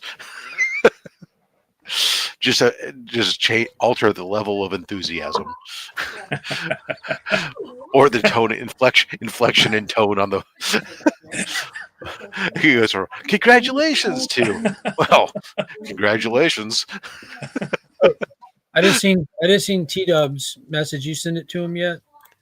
Oh, I'm sending it. If you didn't, I did not. All right, coming your way, T-Dubs. Oh, that's a picture of Aquaman. Hold on. We both wanted a boy, so we're juiced. Well, at least you got juiced. I went to right click and hit paste in the thing for Taylor, and when I right click and paste, a picture of the cartoon Aquaman on a seahorse popped up. I'm like, what the fuck? Obviously, yeah, seems like eBay's. Oh, with shipping and handling, yeah, that's one thing. But this was more specifically was like now what's changed in the last, like, I don't know, 6 or 8 months or so. It seems it used to be if you typed in like I'm looking for Amazing Spider-Man 51, that's what you got in your hit list. But now if you type that in, you'll get the first couple will be Amazing Spider-Man 51, and you'll get like anything that's Amazing Spider-Man 5, anything is Amazing Spider-Man 1, and then you'll start to get other related books in that search that you've got to wade through to continue to find the ones that you They've want. done watered down Unless you algorithm. do things, I have to remember to go do things like quote Spider-Man end quote plus quote 51 end quote. You know, you have to do that type of stuff to make it a little bit more precise. But yeah, so that's what happens. I ended up buying an Amazing Spider-Man 60 because I was searching for 51 and was doing it on my phone where the picture icons are like microscopic, and I was probably distracted, and I said, oh, that's a great price, let me go ahead and get it. Now fortunately, the ASM 60 I picked up did turn out to be a upgrade still from the one I had, so it's not the worst thing in the world, and I potentially have a buyer already on my old one, so we'll see. Boy, first world problems. I hate when I have too many copies of great books and I forget what I all own. It's not had nothing to do with me forgetting what I owned.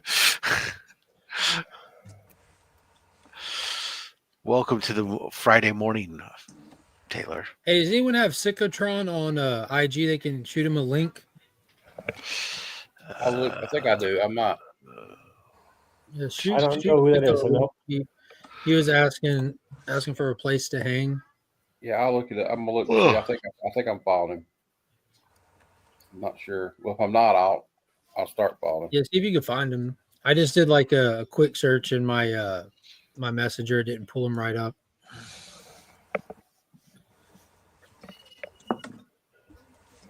What is going on? Circumstances. Hello to you, Rob.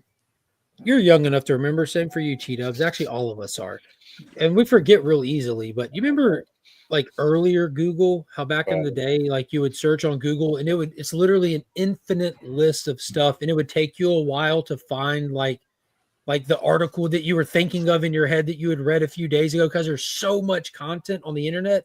And now today, there's a million times more content, but when you go to search something, it's a pretty refined list. It's not that infinite scroll like it used to be. Oh, that's because I'm doing my job. That's all SEO and marketing. Yeah. There's a little bit of that, and I think there's also an adaptation that we've learned how to format our search requests better for Google too. I just started following him, so somebody tell him to follow me back, and I'll send him the link. Snowmageddon in Nashville, yeah. Hopefully, so that's a problem that I've had. I had it for a while at my work. Is like we have our own database of all kinds of tech support stuff and whatnot. But the search engine that they utilize that powers it is not it's a completely different system that it uses. It's not similar to Google. And so if you're used to like formatting your search requests like you would in Google, giving keywords and everything else, it doesn't work that way.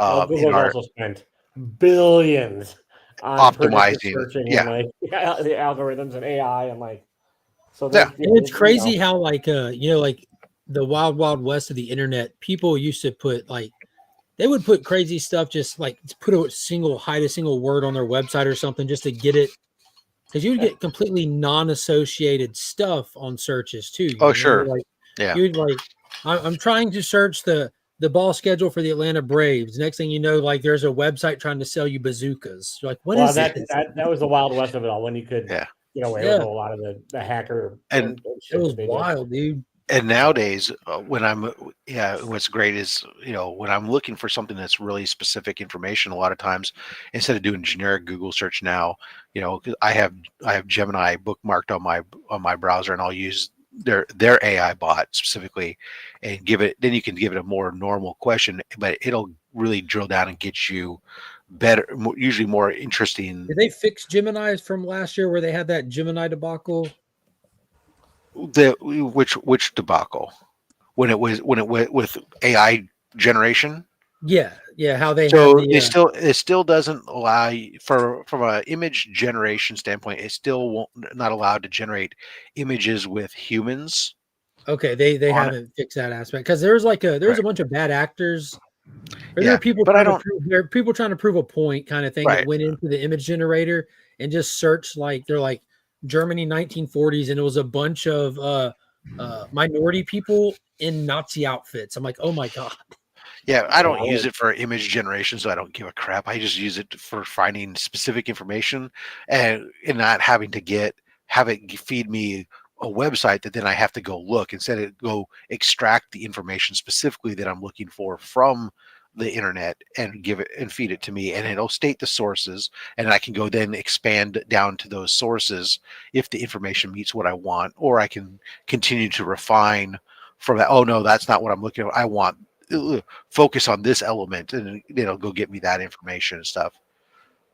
But the AI still I need Marcus to come on here and tell us about this new campaign he's leading to protect happiness and joy.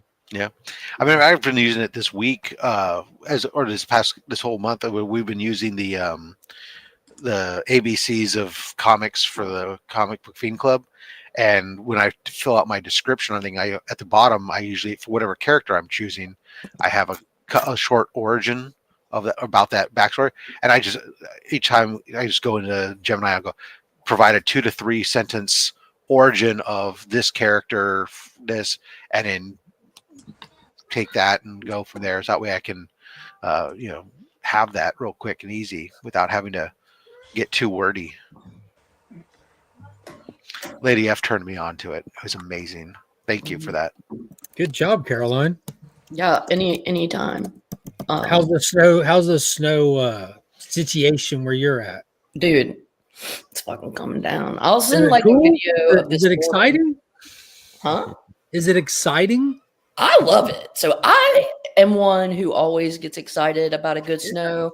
And maybe I've got a little bit of, what's that guy, Victor Hugo? I think I have a little bit of Hugo me that, I feel like a nice purifying, cleansing feeling with snow. Just kind of wipes my soul clean. I mean, I like to good white powder as much as the rest of y'all, but yeah. I just searched Victor Hugo, the Senate of France. Senator of France? He wrote Les Mis. Oh, okay. That's a little different. Then Victor Hugo was also a French senator in 1885. I'm like, he's a big deal. He gets around. Yeah. Romantic author, poet, essayist, playwright, and politician. It is the same one. Yeah. It's the same one. A man of many talents. They can do that. So I hear. I heard Ben Franklin liked a good joke or two, or he was kind of a jolly feller. I heard he was an outdoorsman. He liked to fly kites. Hey, I like to hit it. Let's go fly a kite. Oh wait, no, sorry. Didn't he discover electricity? What? No, that was sure. He invented electricity. Oh, he invented electricity. Thank you. I think that was Zeus. T-Dub, what is the joy stuff happening? I have no clue. I've been putting in 80s prog rock bands to fuck with everybody because it's Joy Division is a great band. Joy Division, hate the player, hate the game. #protect joy. Like everyone's. I don't know. It's some dumb Marcus shit. So who knows? It could be anything. Okay, that's fair. Protect Anna Joy Taylor. Love you, Marcus. We love you, Marcus. And Joy Division, some OMD. Yeah. What's OMD? OMD? Orchestral Movements After Dark is another band from that Maybe era. Marcus can hop on at some point and fill everybody in. You're young, aren't you, Lady F? I know Dream Theater and like Devo? Yeah. And Talking Heads? Yes. I just didn't hear it. I haven't heard of OMD. Have you heard of the Butthole Surfers? I guarantee you've heard their music. You may have not known their name. I probably have. I probably have. I've heard of a lot. There's a lot of music I've heard. I'm familiar, but now, like, I've been. I don't know if you guys know Free Energy Comic, but I've been grossly accused of being super old and past my time, which he's right. And so after about any music that came out around 2010. Yeah, I think every generation. Why would you want to listen to that? I mean, anything that came out after 2010 is why. There's a couple of exceptions. Why would anybody listen to that? My dad hates Willie Nelson because he's too new. Your dad sounds I'm fucking just saying cool. it's generational, is what I'm saying. You know? Goddamn hippie. My dad used to listen to Cattle He also Call doesn't by like Eddie Clint Arnold Eastwood every movies for Sunday the same morning. reason. He They're likes too that new. brand new artist called Amadeus, right? I I'm don't know if just you guys know saying. who. Put it I in don't know if you perspective. guys When know it who happens Eddie every Arnold is, generation. but We my all dad need used to to listen do to stuff that with every covers. Sunday morning. Depeche Mode was good. Yeah. Yeah, my grandpa would listen to Grand Ole Opry crap. Yeah, I'm a Willie Nelson is huge- the mumble rap of country music. He is. Willie dude. Nelson's the shit, and I will not hear anybody disparage him. Oh, I Well, love and it Willie. was like, because Hank Williams was kind of Point. like the king of country. He was sort of a rebel. I saw And then his Merle sons were Haggard two jump in that. brats. His sons and his grandsons were just weirdos. You mentioned Joy Division, but I do like New Order. a Joy lot. Division is awesome. Dun, So dun, is dun, New Order. dun, dun, New dun, Order. dun, dun, dun, dun, dun, dun. UFO, yes. How does it They have one of the greatest live feel? albums ever is Stranger They Than learned That. 4 keys on the keyboard, and that's all they needed. Yeah, and Depeche Yeah. Mode is one of the best. I'll admit. I Yeah, love Depeche Mode is a band. Cowboy exists. Quitty. Not a big fan of Depeche Mode. Do you know what I hate to I like admit, Violator, but I but the rest have of their to albums don't admit? blow me. Because Yeah, it kind of Violator's annoys me. phenomenal. U2 was a good band in the 80s. I hate having to admit that, but they were a good band in the 80s. They were a Not great so band much in the anymore. 80s. Mm-hmm. U2 was good before they Joshua became U2. Tree rocks my socks. Unforgettable Fire is a good album. Anybody listen to the Smiths? Yeah, Sniffs, they're like Back when they were new. pure but cooler. Sonic Echo and the Bunny- Banshees. I always like Echo and the Bunnymen and the Cult. Susie, The Cult. Echo and the Dude, Bob Bunnymen. Mould Oh, is there you coming go. here next spring, and I'm so excited for it. He's gonna be great. Thank you, Scotty720. You know what's up. And I still haven't This is a good record. I found like Rattle and what's Hum up as my well, butt. but it's Rattle more of a and Hum I live like. album. Now, when I think U2, I really want to be surrounded by them, and like a giant or Christmas ornament sphere where I can't escape, and they're just everywhere around me. The Police. What about the Police? Not the Popo, but the I'm a big fan of Police. Early 80s Synchronicity. Police? Yeah. yeah. How every song was a stalker song and no one knew it. I did. One song was a stalker. No, song. multiples. Sting Multiples. just Well, maybe loves Sting beat, was a- bro. maybe Sting was a stalker. Sting loves I don't know. hard, man. Sting don't But- forget it. Everything she does Multiple is was magic. stalker It's awesome. songs. But don't forget the Cars. I used to listen to Cars when I was a kid. I Rico loved it. Kasich? Oh, Yep. fuck yeah. If it wouldn't have appeared on the show Miami Vice, You home. I don't need it. Give me Phil Got a Collins, hold Phil on Collins me. all night long. Yeah, there was a lot of good Psychedelic new wave Furs, bands New back Order. then. Yeah. Okay, brother John. Yeah, New Order. Yeah, I I love said New I Order. like What's the first concert y'all ever saw of your own volition? Bon Jovi with special guest Skid Row. How We're was probably Skid about- Row? yeah, how old were you? We're My probably mom about was the same cool. I age. was 13 years Oh, old wow. before we go see Bon Jovi. So 'Cause That was my like first one might have been the same tour, but it was Soundgarden opening for Skid Row. nice. Oh. Really? I love- You had your They first should concert was reverse that Soundgarden? order, Taylor. That is a role reversal, isn't it? I But didn't that's expect just the that. times. That's the times. That was before, I think, like when the grunge was just coming up and the hair Yeah. bands were still Yep. like the They didn't know what the hell to do top with guys. Soundgarden, so they just chucked them in front of any glam rock they could. And Yeah. Well, yeah, because Which- Soundgarden was from Seattle, so automatically made them grunge. I saw Yeah. Soundgarden in Atlanta, Georgia. with Same Nine thing Inch with Nails. Alice in Chains. Alice in Chains It's came so before awesome. everybody else. What's great about this Flash Mark Rays? enjoys the Spice Girls. nice. So what's great about this with is Flash Ray saying his uncle was in the Greg Kinn band. My time in radio, one of the DJs we worked with actually was Greg Kinn of the Greg Kinn band. So hung out with Greg Kinn all the damn time. A singer, for those people who don't know, he sang "Our Love's in Jeopardy," and there was I forget what his other big hit was off the top of my head, but "Our Love's in Jeopardy" was later parodied by Weird Al as to "I Lost on Jeopardy," which is how most people know him. But Boy, he digs deep sometimes, that Al. that's right. First concert I wanted to go see, and I was 13, and I went with my best friend Ashley Spees. And I called her Species. We went and saw the Lilith Fair because I wanted to see Sarah McLachlan, and I did not that's a realize breakup song, right? did not There you go. realize that it would be. I had never known really what a lesbian was or a butch lesbian was until I went to Lilith Fair. And then I saw very masculine ladies with like construction dude bodies that says, "I'm not gay, but my girlfriend is." Were you And then I sexual? learned, in a flannel shirt. I learned people live differently. And I've smelled my first marijuana smell there.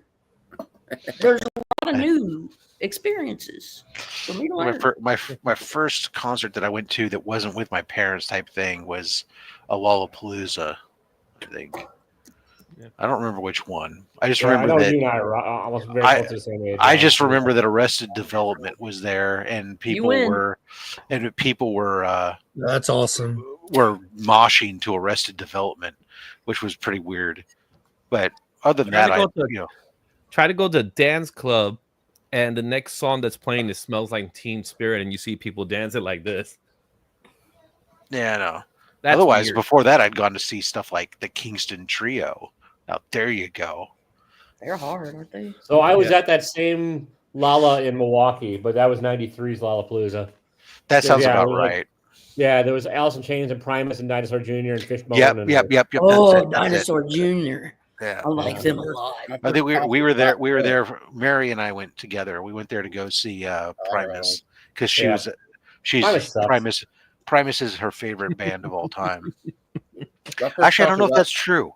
It's probably a 1-2 battle between that and Depeche Mode. She's a big Depeche Mode person. Really, too. very two different bands. Well, yeah, it was. We gotta understand. She doesn't like listen to Depeche Mode like today. She still enjoys it, but today she's listening to shit like Sabaton and like fucking she listens to a lot of metal and stuff. Dude, so he sang that song like Wild Thing. He had that Tone really Loc, deep yeah. voice. Yeah. Funky Cole Medina. Funky Cole Medina. Wow. Yeah, He was also in Three Ninjas. Yep. A seminal role he played in Three Ninjas as a detective. which is much more important than playing a seminal role. That would have been a very small role. That was more than P. Diddy roles. My first concert was 9 Inch Nails, Nassau Coliseum, and they filmed the video for Hurt. How old were you? How old was I? I was 18. You were a fetus. I did see 9 Inch Nails when I saw 9 Inch Nails in concert. The opening acts were the Jim Rose Circus and Marilyn Manson. Cool. Honestly, I don't remember what the opening acts were when I went to see 9 Inch Nails at all. That's how I like to date myself, is by who the opening acts were, who are now like bigger acts by themselves. Like when I said, I saw Rammstein open for KMFDM, and I saw Marilyn Manson open for 9 Inch Nails, and I saw Tool in Baton Rouge in college, and Meshuggah opened for them. White Zombie open for Pantera. I saw. I've seen 9 Inch Nails 6 times. Nice. Yeah. I saw Boys from Soundgarden. That was really cool. And then another time in Nashville, I saw Queens of the Stone Age. They're great. But in the 8th grade, in middle school, my mom dropped me off at the local arena, which is not far away, and saw CNC Music Factory.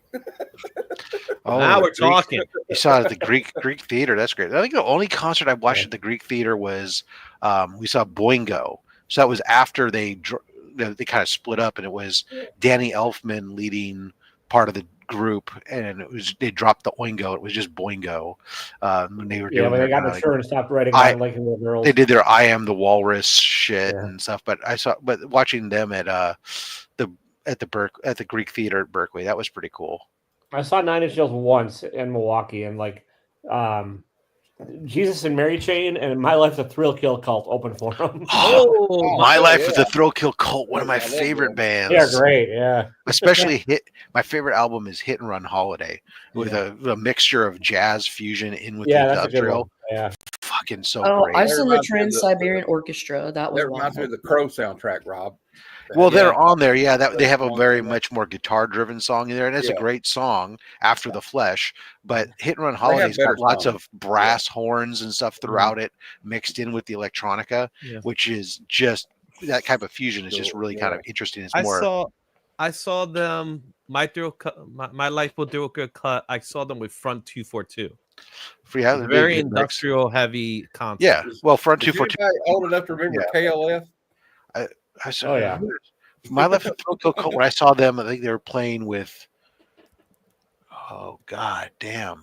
You're not boring, JSS. Oh, never mind. I can't remember who the fuck I they were. saw but them playing. I also Ministry and saw Skinny Puppy. There you go. That's a great Oh, Skinny Ministry fucking put on a Puppy, pretty good show. Yeah. I saw ChemLab with nice. Now you guys are talking about some good music. I'm The proud of you. Prodigy. Yeah, ChemLab Yeah. with the Prodigy. Nice. That was a good one. That was a really good show. That was before the Prodigy was doing, Firestarter and those songs. Oh, I'm happy to say that right I got to see before all the that Black stuff. Sabbath reunion tour on Ozfest 2001.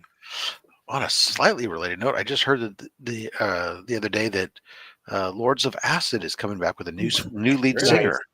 Really? Well, they're replacing their Oh. lead singer, so I'm not sure how that's going to work out. I haven't because heard that's that name since 8th grade. Yeah, I haven't either, but I remember them. Baby, come Where's here, the be up the rear. they had some great songs, I Don't guess. stop the Reaper. More cowbell. Oh, Blue Oyster Cult. Yeah, there you go. And the script is more cowbell. Mm-hmm. Who the fuck was it? Now, what concert was a bad concert? Jethro Tull. Oh, Modest Mouth was horrible. I saw Aerosmith and they were freaking terrible. So Whitesnake and the lead singer smashed his face with the microphone and had to pause in the middle because he had a bloody nose and couldn't sing. He tried singing with a towel over his face, and it didn't sound very good. So he stopped. I'll make an admission. I went to go see Amy Grant and Vince Gill, Oh, and I Great used to White. be That's right. obsessed Nothing with wrong Amy with that. Grant as a kid. She's terrible. Like she's not really that talented. Seeing her now, I was just like, ugh. But Vince Gill can fucking shred. Yeah, he can. He's He was insane. they tried to recruit him. Mark Knopfler tried to get him in Oops, Dire I gotta Straits. go. I'll be back if you guys are still live. Bye. Say something. Has anybody seen? Speaking of like somebody busting their face with a microphone, I know y'all had to have seen that YouTube clip of Corey Feldman knocking his front tooth out. No, I missed that. I see a lot of Corey Feldman clips over time. He like tries to like lean in real hard to the mic and knocks his front tooth out. He's like, "Guys, I knocked my tooth out. Hold on!" And he's like looking on the floor to find his tooth. That's wild. The dude, I can't say he's not living his best life right now. He's having fun doing what he's doing. But He's leaning into the irony. Joke, though. Do you think he's like trolling everybody by doing this stuff? Like he knows that he's that bad? I don't think he does know, though, man. No, I don't think he does know. You know who's I obsessed with him is Hialeah. Hialeah Comic Bro really, really loves Corey Feldman. And I know people that go see him all the time just to like watch a train wreck. I think there's a lot of people that see him and enjoy just getting to see Corey Feldman. A lot of people have like some real nostalgic memories of him and stuff. And I can see Lady F. She went from the Honestly, I thought he was to the closeted Christian. Goonies. Yeah, I thought he was going to be the Corey that was going to die first. I did too. I thought he was because he was the crazier Corey. I mean, I kept hoping that was going to be the case. why was everyone Other Corey assuming to lost lose to it. Corey? They were both pretty twacked out. But Haim was like the more sensitive one, it seemed like. Yeah. And probably the smarter. Remember when Apparently he not, I thought he guess. was Michael Jackson? And it's at 133. That's because he was like best friends with Michael or something. Michael like that. Jackson like wrote a song about loving Demerol. Did you guys know about the Michael Jackson movie that's coming? Another one? No, a big one. Dude, the best Jackson movie was like it's called The Jacksons, I think. Yeah, And the it's Jackson, the TV series. It's the Bassett. Angela Bassett Yeah. plays the mom, and there's a dude that plays Joe, and he's so good. But I love that one. Yeah, there's gonna be a Michael Jackson movie coming out next year. It's gonna be huge, actually. What's it gonna? It's called be Michael. about though? What's it gonna cover? It looks like it's gonna be a safe biopic. No, like they're gonna probably touch the scandals, but they're not gonna go deep. They're gonna go. Hopefully not like you touched the children. This is the invitation she picked. Or this is the bounce house she picked. Or she didn't pick, I picked because it's going to be cheaper. Because she just wants the slide in the bounce house. We're getting big old fat snow, man.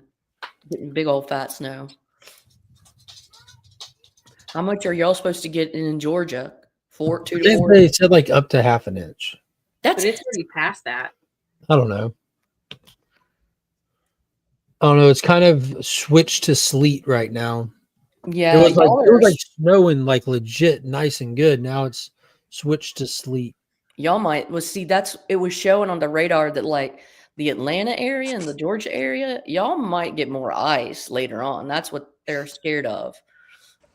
Because like ice will shut a southern city down. Half inch of ice. But every day this week it's slowly getting warmer. Like last night was colder than tonight's going to be. Tonight it's not even dropping down below freezing. It's going to low as 34, you know. I forget, like you're in Augusta, so that's just a little more south and a little closer to the coast. Monkey picked out her birthday's coming up and she wants a Moana birthday. That's her little invitation. Okay. The ocean is calling you. When's her birthday? You change Maria to Monkey, and yeah. What's her February birthday? 21st. February 21st. She's turning 5. That little girl's turning 5. Isn't that President's Day? Isn't February? That's a day that I don't know. Maybe that's February 12th. Washington. No, February 12th is Lincoln's birthday because that's also my That's wife's what it birthday. is. I invert numbers sometimes. Brian. Okay. My brother was born on February 9th. Is President's Day. So Mark. Are we supposed to be able to see something? I'm not showing it yet. Oh, I was about to say, is that a blank screen? It's a clipboard. It's a clipboard with something on it. That's all you get. No, it's spinning around. Are you not done with it? No, it's not. I'm not done with it. Oh, okay. You spin me right round, baby, right round. Izzy doing a cover for the Legion loot this month. I just did the pencils, so okay. Do y'all remember to name that tune? I can name that tune in 8 notes. You count the notes out? That shit was hard, bro. Because some of those people, name that tune was tough. It was for the pitch perfects. You know why it's tough? Your mom? The reason why it's tough is most songs have the exact same chords, and they're all the same song in some weird way. And it's like, I can name that tune in 2 notes. I forget what talk show it's on. I think it's like the Kelly. I don't know. That's your mom. Yeah. Well, they'll like it, but they give other clues too, or with it. But it's still like, name that tune was tough. It was a tough show. It's cold out there. Like I was always like, hey, I could maybe get a couple right in Jeopardy. Name that tune, I would have never be able to get anything right. My show was Wheel of Fortune. It looks like stickers. Oh, Wheel of Fortune is for jewelry morons. stickers That's for the game eyes. show I could be on. What's Finn doing? That's my show right there. Wheel of Fortune. I didn't say I'd be competitive on Just Jeopardy. look on I just YouTube know I get a couple for the screw ups on there. They're pretty funny. Price is Right. Price is Right is fun. $1, Bob. $1, Bob. Always get your pets, your animals spayed and neutered. My freaking favorite thing to do if I stayed home from school during the school week, I would catch Price is Right at 10 a.m. Oh my God. I thought you were going to say my favorite thing to do was spay or neuter cats. And then you said, and then cats. And I went, oh God, she's really going to say it. And my favorite thing to do when I was off of school is I would spay or neuter any animal I could get my hands on. Even if I didn't know them, pick up. And you didn't even have a license for it, right? I didn't even. You just did it. Didn't even know whose they were. Like sirens all going off when I go outside. Sorry for that herd of cattle that are not fertile anymore, Farmer Joe. That was another bit on Family Guy where Brian the dog was watching The Price is Right, and he said, "Don't forget, Bob Barker said, don't forget to spay neuter your dogs." And Brian looked at the TV and said, "Die already." Oh, Brian was definitely not for that. Oh, was it Happy Gilmore? The price is wrong, bitch. Yeah, that's so awesome. Didn't they release the second one on Netflix, or is it just No, it hasn't been released yet. It's not yet out yet. No, they just did this very short teaser trailer. The what's better than Happy Gilmore is when they were doing like a skit for something, and it's Adam Sandler visiting Bob Barker in the hospital. Oh my God. They were so funny together though. Because Barker would just like Barker's the man, though. he would chop it up, dude. He'd go right along with it. Dude, he didn't play. Like when he would show up in wrestling events, he was awesome. And he was kind of hot, dude. He would be my zaddy. Like Bob or Dick Van I'm Dyke. just saying, right? I'm just saying. If you had to go with that like upper echelon. Speaking of Dick Van Dyke, I watched that. I know Betty White's my jam. Really cool. What really about like Dick Van Dyke? He is cool, and he's still alive. Yeah, he's like 100 now, isn't he? 99. 99. He's almost. I don't know. But he seems to have a good outlook. Like he said, I might go tomorrow. I don't know. I'm ready. Do y'all remember that MTV show Singled Out? Jenny McCarthy. Jenny McCarthy, Carmen Electra. That was hilarious. Yeah, I remember watching that shit. I cannot believe. I used to love when they'd have the spring break episode. Remember when they had the MTV spring break? I thought it was stupid because I didn't care about titties, but loved it because They would have a singled out during spring break. Yeah, the spring break I could never get because it was always just a bunch of half naked people like swinging on the beach that you couldn't understand. I'm just like, this sucks. Watch Beavis and Butthead. I'm pretty sure half of those spring breakers are professional strippers. Yeah, they brought their A game though. They brought the good ones. Yeah, if they remember. I mean, not the daytime strippers. They brought the nighttime. It wasn't the Wednesday. Yeah, exactly. Yeah, it wasn't the C Squad. It was all them stupid Panama Beach high schoolers that come from God knows where. Yeah. For a great weekend, they're not going to ever remember. What was the guy that Joe Francis? Yeah, it was kind of like that. The girls go wild, like the girls get a little drunk and they do stuff they probably regret later, and kind of creepy. But yep. What was that shit called about the showing your titties? The drunk girls. Girls Gone Wild. Girls Gone Wild. There was like 1 million of them. And if you were up at 3 o'clock or 4 o'clock in the morning, you're guaranteed to see a commercial for it. And like, if you're watching Jerry Springer, you're guaranteed to see a commercial for it. That's true. Or the Jerry Springer videos. Remember, we ordered one of those Jerry Springer best of too hot for TV. Yeah, yeah. Garbage. It was just straight trash. Or some other. Oh man, this. Oh yeah, gilts get up at like 4 a.m. You gotta be early to get your Go gilts. hang them on the back of the chair in there. Like, I know what it's is it? Match Game from the 70s. That was a good one. Yeah. I would watch it on the game show. You remember the game show Remote Control on MTV? I remember Remote Control. Oh no! AR said there's snow in Atlanta. I crashed my car into my neighbor's car, but now I'm bored. Well, you sound like every other. Bored.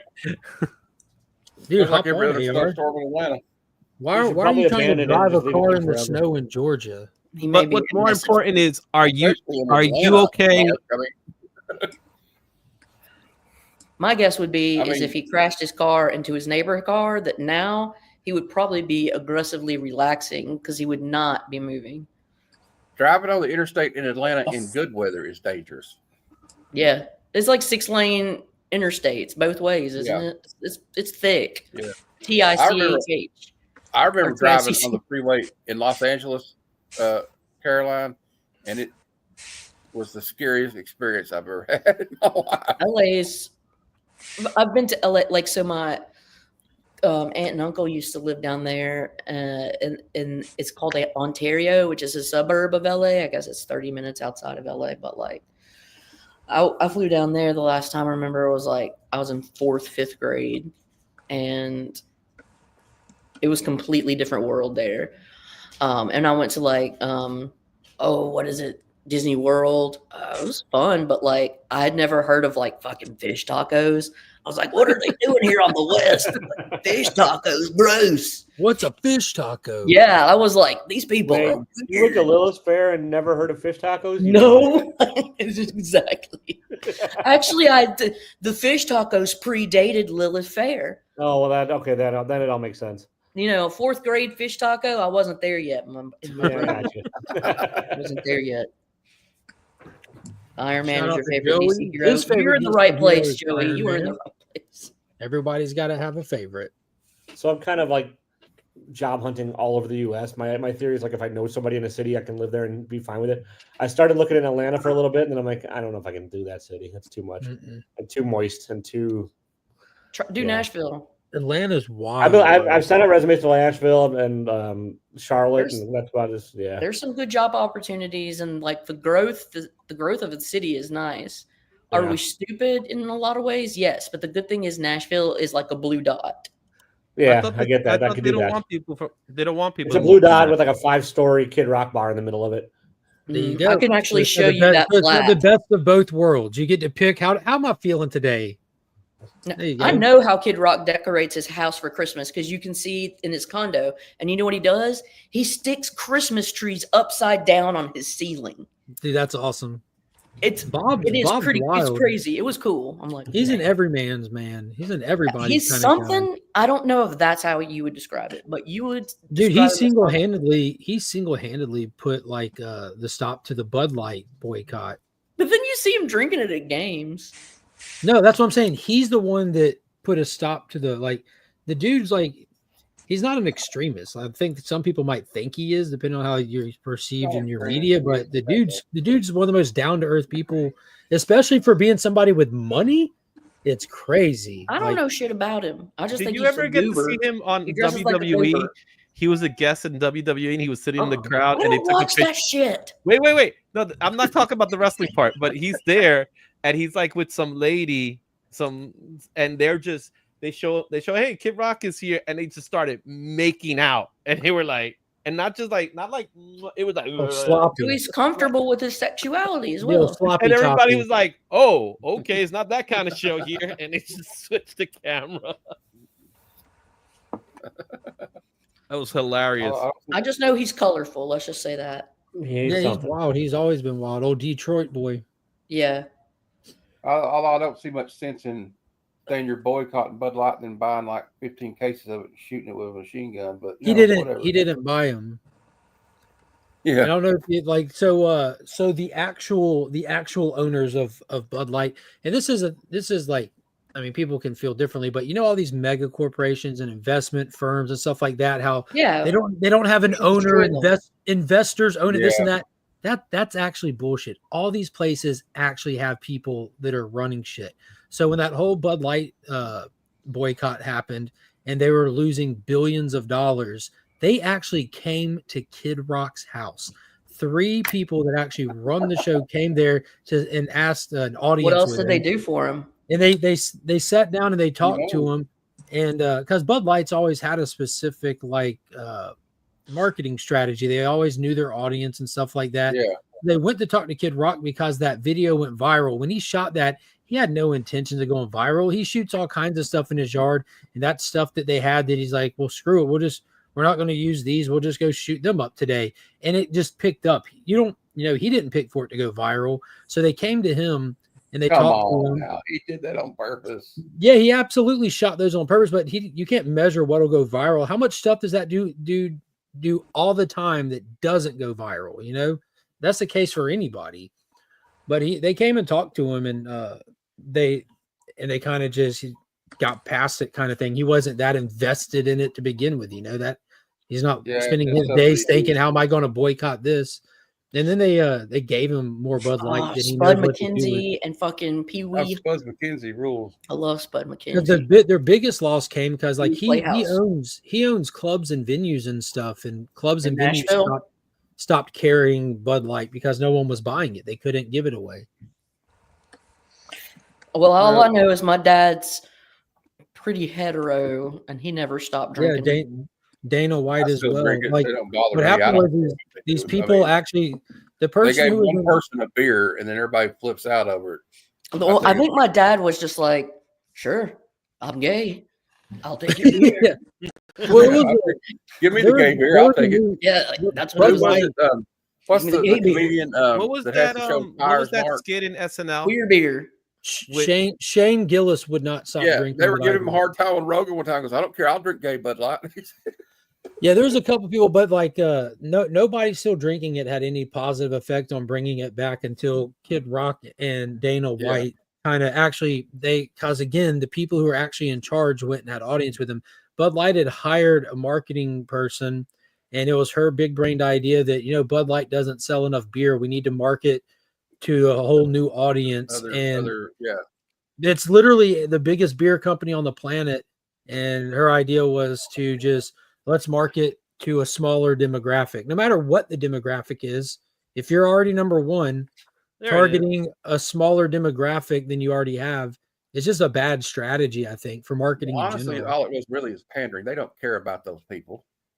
They just also there. It was a drop in the bucket for their advertising budget. They're just like, well, let's try this and see if we can get some of them there gays to drink some Bud Light. And it cost them If you're a person that's influenced by commercials, then that's already a problem. Well, everybody's influenced by commercials. Yeah. Not to the extent to where I said, well, you know what? That I can't. That person is not like me. Their lifestyle is not like mine. I'm not going to drink that thing. I started drinking Bud Light after that, and then I bought these white glasses. So then they bought white glasses. Everybody. That's how it happens. It That's depends how on it happens. It depends on the person and the product, but everybody's influenced to a degree. There's a large. Well, that's their fault. We live in the South, Caroline. So that there's a large population of people that part of their identity is ingrained in going out and fishing and having a beer with their buddies. And when they see these commercials with these Clydesdale pulling this beer and this American flag still waving in the air because they poured Bud Light on it. Can I tell you the story of the pickup truck? That influences them. It's a lie. The story of the pickup truck, you of try course to it's all associate lie, it with but I'm not saying it's true or not, but commercials masculinity or America. The truth was that in the 20s, when cars were starting to really get produced, and then in the 30s, there was a huge push for pickup trucks because they got a deal where any foreign cars that came to America, like they would get a 25% tax if it was trucks. They would only let cars come in without that 25% tax. Yeah, it's still in place because that's why they have the unibody Hondas instead of full pickup trucks and stuff. Yep. And so trucks. And so they sold to America like, hey guys, you need these. You need these because they were getting an extra cut. And it's just like, it's not about the image, it's about money. They're selling you an idea, that's right. But in order for them to get the money, they have to play to the image because that's there's a you're not selling shitty beer, you're selling the lifestyle that goes with it. Yeah, exactly. That's with anything. That's like with cars. Look at the craziest concept that is the Abercrombie and Fitch story. Dude, you don't want to go down that route. No, you do because it's so messed up. Like that's crazy. Like when people say like crazy shit that like there's that's not extreme when people say crazy shit like there's not a millionaire club like child abusing ring, and then you find out there is. I'm fucking crazy. Like it's been public knowledge since 2015 when the head of Abercrombie and Fitch literally went down for a millionaire underground child abuse ring, and it didn't stop. It just kept. And then you have the Epstein stuff. I'm like, dude, this is. He looks like a monster. He doesn't even. He does. Like if you saw this man on the street, you would assume that's what he was doing. He was an alien. Yeah, he looks like Carolyn said, he looked like an alien or something. He looked like he from another planet. He's butchered his face to the point of like it's beyond human recognition. He is a caricature of himself. There's a guy like that. I can't remember his name. I've seen on YouTube. It's like an influencer, I guess. I don't know. No, that just does a non-stop. Yeah, he looks like he's like 50 years old. Cheeks are all up here. Yeah. It's just freaky, man. Yeah. And they've done it, but people that'll do like they'll make him the serpent guy. Have you seen this? Put all the little nodules. Oh, that's cool. He has the tattoos and the inserts on his brow. Split his tongue, and I remember seeing him on Ripley's Believe It or Not back when they had a TV show like 2 decades ago. What it's like on body modification or something. Body modification. Yeah.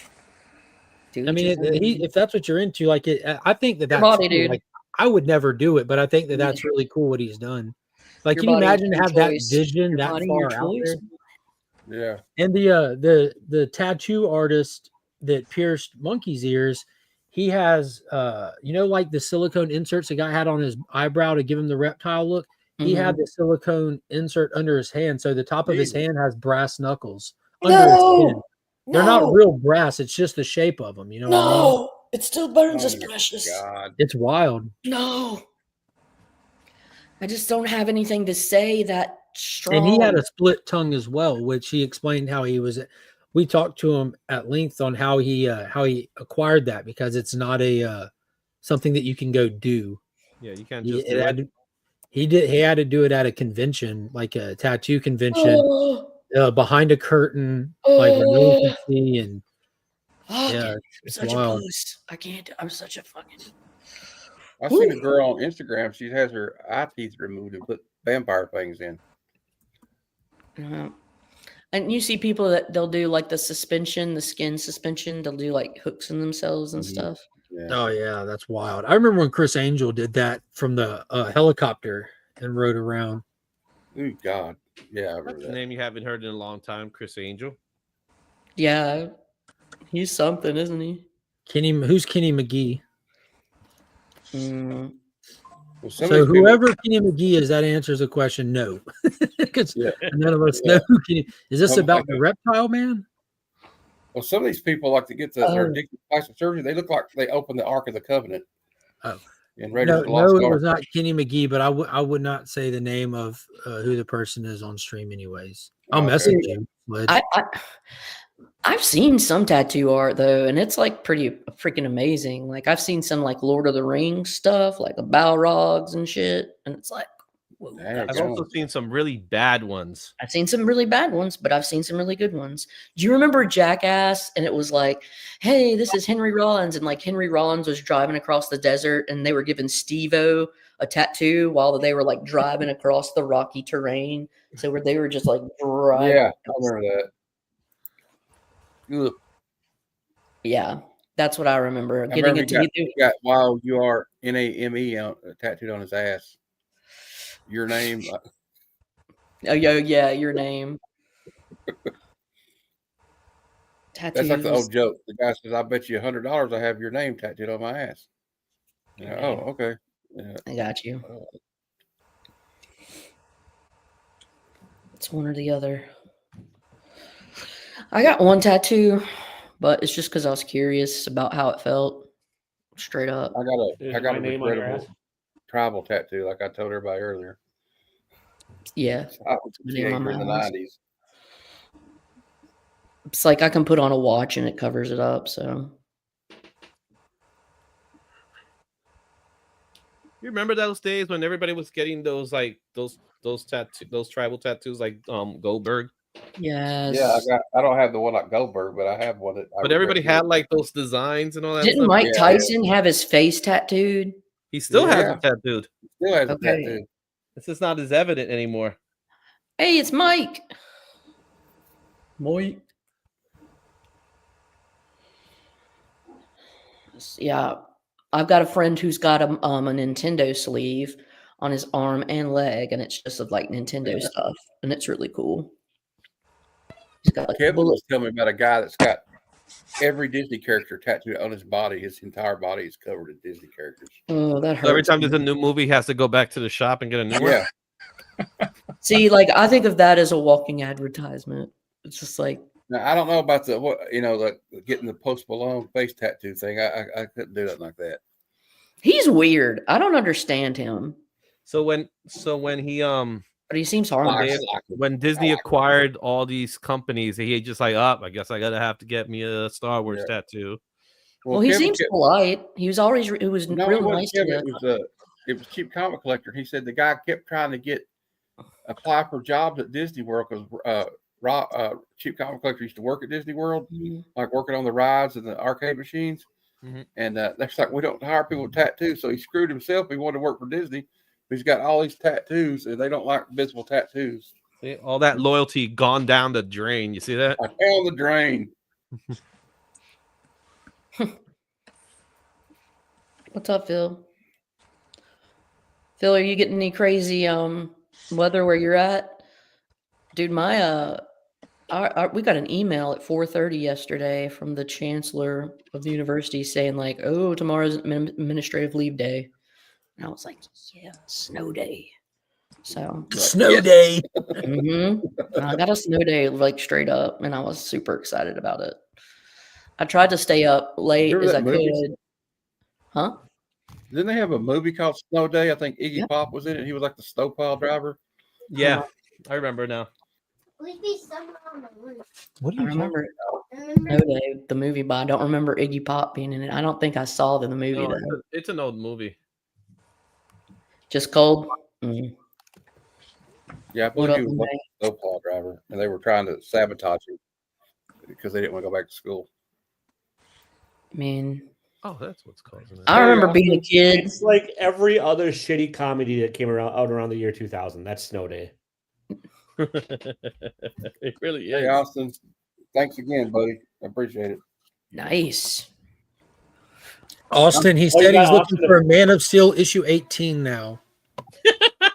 Now Imagine. that you're No, here. I'm not like that. I'm not going to ask nobody for anything. That's why I was asking on your since behalf. you showed it. I was gonna say you got Austin to fake Todd's signature. That's pretty To be awesome. fair, Matt did not ask for it. I'm just letting Yep. everyone know he's looking for Yeah, and I didn't ask Man for of this. I Steel just said that issue like 18. I had my whole comic book collection was stolen several years ago, and I had Spawn 1 through 150, and he said, "Oh, you don't have Spawn number 1," and he not only sent me, he sent me one That's signed by insane, Todd. dude. That's very kind of you, Mr. LeMay. Yes, it was. And I was So going to send him something else, and he insisted I not send him something. So I'm gonna tell you guys something you may not know about me. I got an Xbox the other day, and I got a monitor for it. That sounds sacrilegious. Yeah, because I'm a Nintendo loyalist and I have a Switch. But here's the thing. Apparently not anymore. Here's the thing. Playing Fortnite on the Switch, you don't do too well because it's not very fast.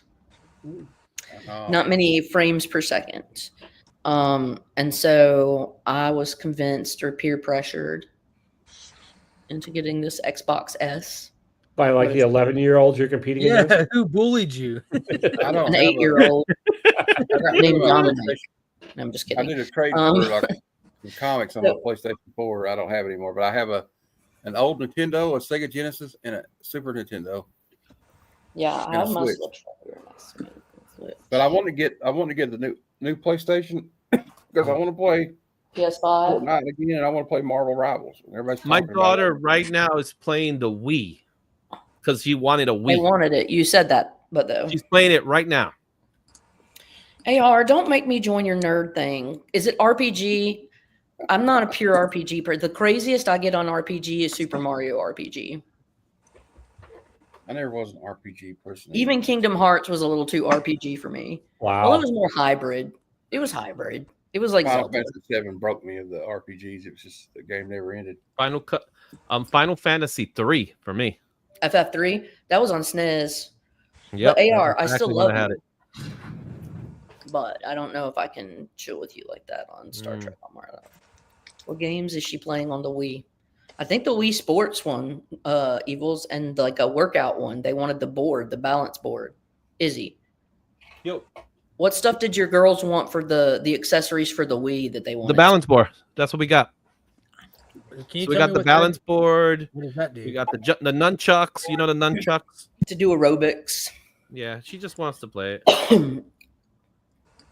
Oh, I have Breath of the Wild, Phil. And I have Tears of the Kingdom. Oh, we didn't mention Tears for Fears this earlier. Yeah. We're Thompson twins. Speaking of crying, welcome back, Rob. Wow, you guys are still talking about bands? No, we started talking about like Tear for Fears and old school like Tears systems. for Fears, yeah. And then you just popped in. We were talking about like old school Nintendo, and you're like, Oh, see, I came in and all I heard you just mention a band name, and I'm like, oh, we're still talking about. No, we were. I just remember Tears for Fears. That's all. Yes, I remember that band hit was huge when I remember like sixth grade. Yeah, sixth grade was when I remember really hearing Tears for Fears was really big. Head over heels song. Damn. That I think they use a lot of Raspberry Pi systems for the Wii mods. I just know that, like, and that's another reason, like Mike was saying, Wiis are either famous or notorious for being easily modded, so you can get a lot of cool stuff on them. So I guess it's bad for Nintendo, but really good for anybody that likes a diversity of stuff. I love I love Patti Smith. Oh, Everybody Wants to Rule the World. That's the song. I just remember it. It was out before. I just remember 6th grade I remember that song hit big, which was one? also the same. Everybody- Which was all everyone was wants to rule the world. It was the same time. That was also like the same time roughly when the shuttle blew up. I'm thinking of how she would do it in my head, Phil. I'm actually like singing it to myself the way I remember before that the song Patti Smith would "Something Happened and I'm Head Over Heels" or something like that. Head Over Heels. Change is like one of their first songs, though. Oh, you're wasting my time. Oh, yeah. Shout, let it all out. Yeah. That's the song I was actually thinking about. That's the song it was big in 6th grade. I used to enjoy In Excess when they first came out. That was Kick was like big in that was like middle school. So I was like, yeah, there you are. I mean, a PS classic. Fine Young Cannibals. She drives me crazy. See, I always liked the Weird Al version of "I Think I'm a Clone Now." Yeah, I think I'm a clone now. Well, there's like always two of me just hanging around. Yeah, like a surgeon, surgeon. I liked Amish Paradise. Amish Paradise. Yeah, Rick and Coolio got really pissed that he. Yeah, but they well, squashed he got permission. He always got permission from the artists. Yeah, but it was one of those situations where he got permission, but Coolio didn't know it. What about the fat? The one, isn't it? I'm fat. I'm fat. And then eat it. Yeah, eat it. He was gonna do Black and White, but that's when they told him no. So that's why he ended up doing Smells Like Nirvana. Is nothing sacred? Actually, when he called Kurt Cobain to do a parody of Sweat Tea Spirit, Kurt Cobain was like, "We finally made it. We're actually famous. Weird Al's parodying us." Yeah, they embraced it. I mean, it seems like that's something they would. They didn't really. I don't think they took themselves super seriously. Yeah, they didn't. Izzy, you're not done yet? I'm coloring. Are you staying inside the lines? Nope. He is the lines. Ooh, you rebel. But remember the one he did, the Money for Nothing, but it was the Beverly Hillbillies? Mm-hmm. I do not remember that. I'm gonna show it. Yeah. Beverly Hillbillies. Speaking of rebels, such Mark, are you caught up on Skeleton Crew? I'm not. I'm still just through episode 4. Oh, one more episode next week.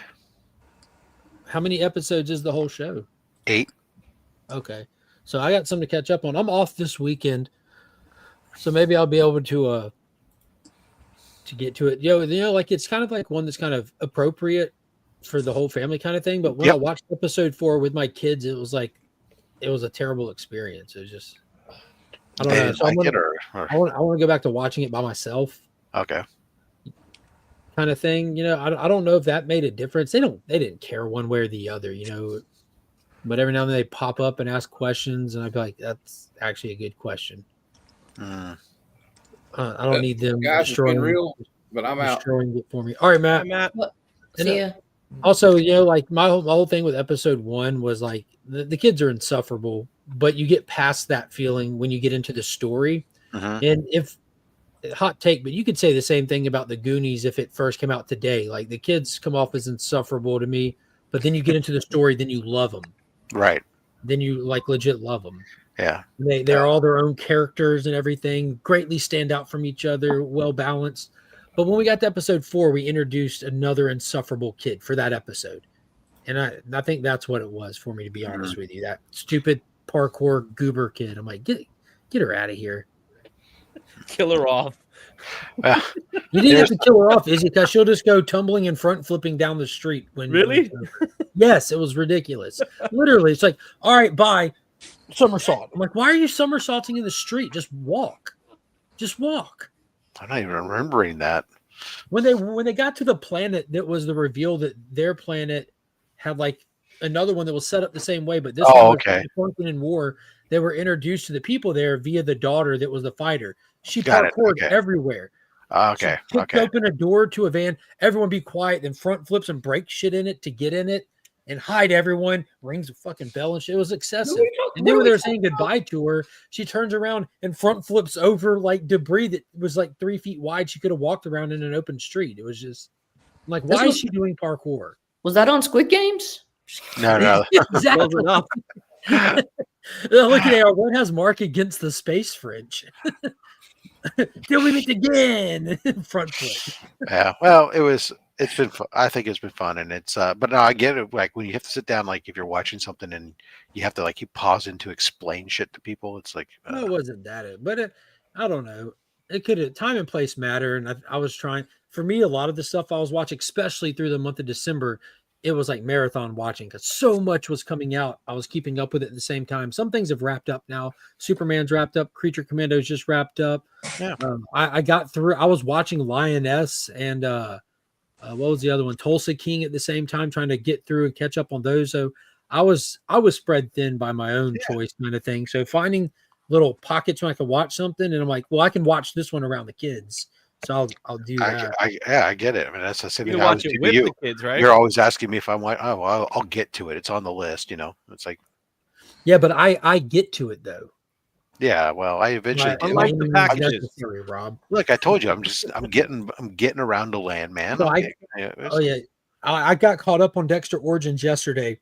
I'm loving it. I am absolutely loving it. So much so that when I ran out of episodes, I just let it keep auto playing back to season 1 of Dexter, which I've seen the OG series, so I could just listen while I'm grooming and multitask. Do you know what I did? This was Evil Mike's fault. It was like, I think a day starting at maybe like 2 p.m. because he was like, watch Squid Games. And I was like, all right, asshole. And I did. But then Squid Games 1 is awesome. I watched the whole thing. I haven't seen any of 2. Back to back, both seasons. To be fair, if I could somersault without a trampoline, I'd only somersault. No more walking. Yeah, that is fair. I'd saunter. More of a saunterer. Someone's got to saunter. Well, that's fair because JB would strut. I strut everywhere. It's true. Rob, did you get through any more episodes of Landman? No, I had only started it this week. I watched the first episode. I was going to try to do it last night, but AEW put me to sleep, and I wasn't able to get any other episodes in. Seems like that's its primary function these days for everybody. Yeah, that, and I did watch the first episode of. I know this isn't going to be exciting for anybody, but it's the Tim Allen sitcom that just came out. Changing Gears. Yeah, Kat Denning and John Williams. It's too many people talking. It's ABC. It's on ABC. That's with Tim Allen. Right? It's what? With Mew Mew. I don't know what that is. That's how Kat Dennings pronounces Mjolnir. Oh, Kat Dennings. Tim Allen has only ever been funny in Galaxy Quest. Fight me. Galaxy Quest is amazing, dude. Yeah, Galaxy Quest is a perfect movie. But it is. Sam Rockwell in Galaxy Quest is playing Guy. The fact that he didn't even have Tony a legit Weaver, name. Alan Reichman, they're all perfect. Tony Shalhoub is the stoner fucking engineer. I mean, it's all they're He's all so chill. Such a Sigourney great Weaver's movie. boobs. Is Sigourney Weaver? Is Sigourney Weaver? Yeah, it's so we need to do. You guys, we should do like a watching of that. Like you got to figure out how to do like a live stream or something of Galaxy Quest because that young Justin Long was even fun in it. Yeah, he was a little baby. He was a young kid when he's taking out the trash. It's so fun when Guy has his whole crisis. Really, what's my name? Yeah, exactly. And that's how that is how cons used to be. Like when I was a kid, it was just like a couple tables and a bunch of nerds hanging out. There was no like cosplaying or even though they had cosplay at the con in this one, but it was just like tiny little annoying things. I kind of want to watch that movie now for a snow day. It would be like the perfect snow day movie. Yeah. I love Galaxy Quest. I could watch it on repeat. I haven't seen it in years either. I'm but tempted. I don't think I'm going to. Like, I'm working on getting back to making some T-shirts and shit again. You know, like I'm gonna make a shirt that just, if you get it, you get it. It's gonna be like never give up, never surrender. And that's I need to look. I want to see what Rotten Tomatoes has Galaxy Quest. It's got to be pretty high. I'm just I think the curious. critics are probably low on it if it was No, I think the critics love it now. I think Well, it would be it's highly older. ranked. It predates Rotten Tomatoes, so stuff that typically predates Rotten Tomatoes scores high because the only people that go 90%. back to review it are the people that like it. Tomato meter has it at 90%. Yeah. And then popcorn meter has it at 79%. They made a documentary on that movie. They did. Well, it's funny AF. I just And my killed me. buddies, like Red Letter Media, which is this company out of Milwaukee that's kind of we became famous for their like 47-part Star Wars: A Phantom Menace review back in the day on YouTube. Oh my gosh!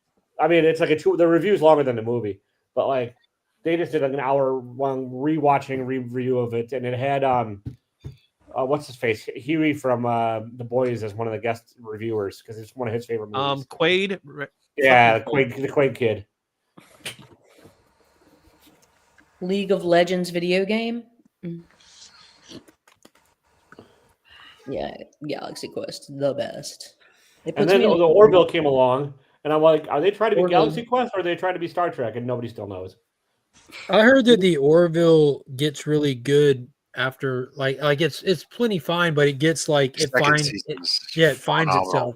It was Yeah. I've been wrong that told me because that. because in the second season it's less they stop- stop trying to be as funny Yeah. and it becomes more like a sci-fi show. It just happens to have some comedy in it. I think it got greenlit because of Seth Green, and they were assuming it was going to be like Family Guy in space, and so he had to start that way. And then they realized no, he just wants to be on Star Trek. You mean Yeah. Seth MacFarlane? Seth MacFarlane. Whatever, yeah. Seth, whatever, Seth, yeah, whatever. They're all anyone. They're all the same Seth. There's two Seths in Hollywood, and I fucked it up. Sorry. Yeah, you had a 50% chance. Yeah, Taylor, and and you failed us.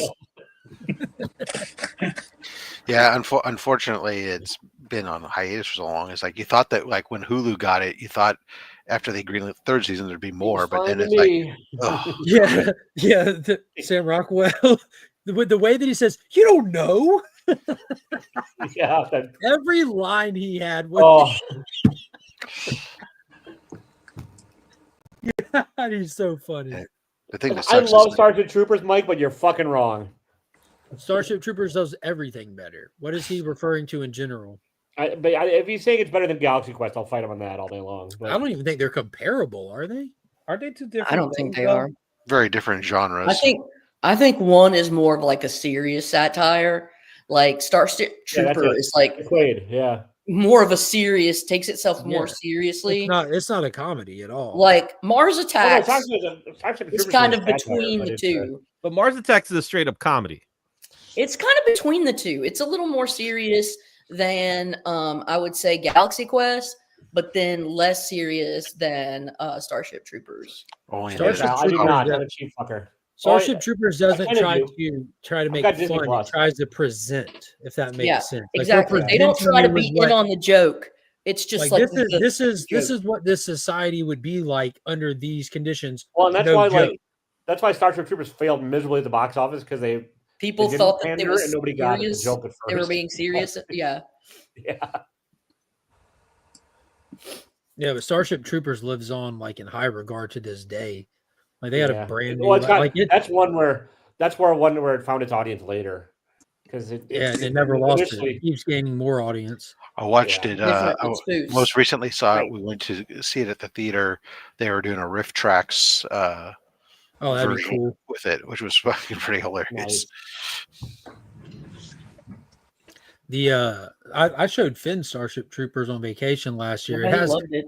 It has one F word in it, and then it has like the co-ed shower scene, and then Dizzy hopping out from in under the the tent. sleeping bag. So like there's like 2 seconds in the movie where I just have to like throw a pillow up in front of his face or hit mute one thought time. you But were other than that, smack I don't care about like the crazy violence with the Yeah. arachnids and stuff.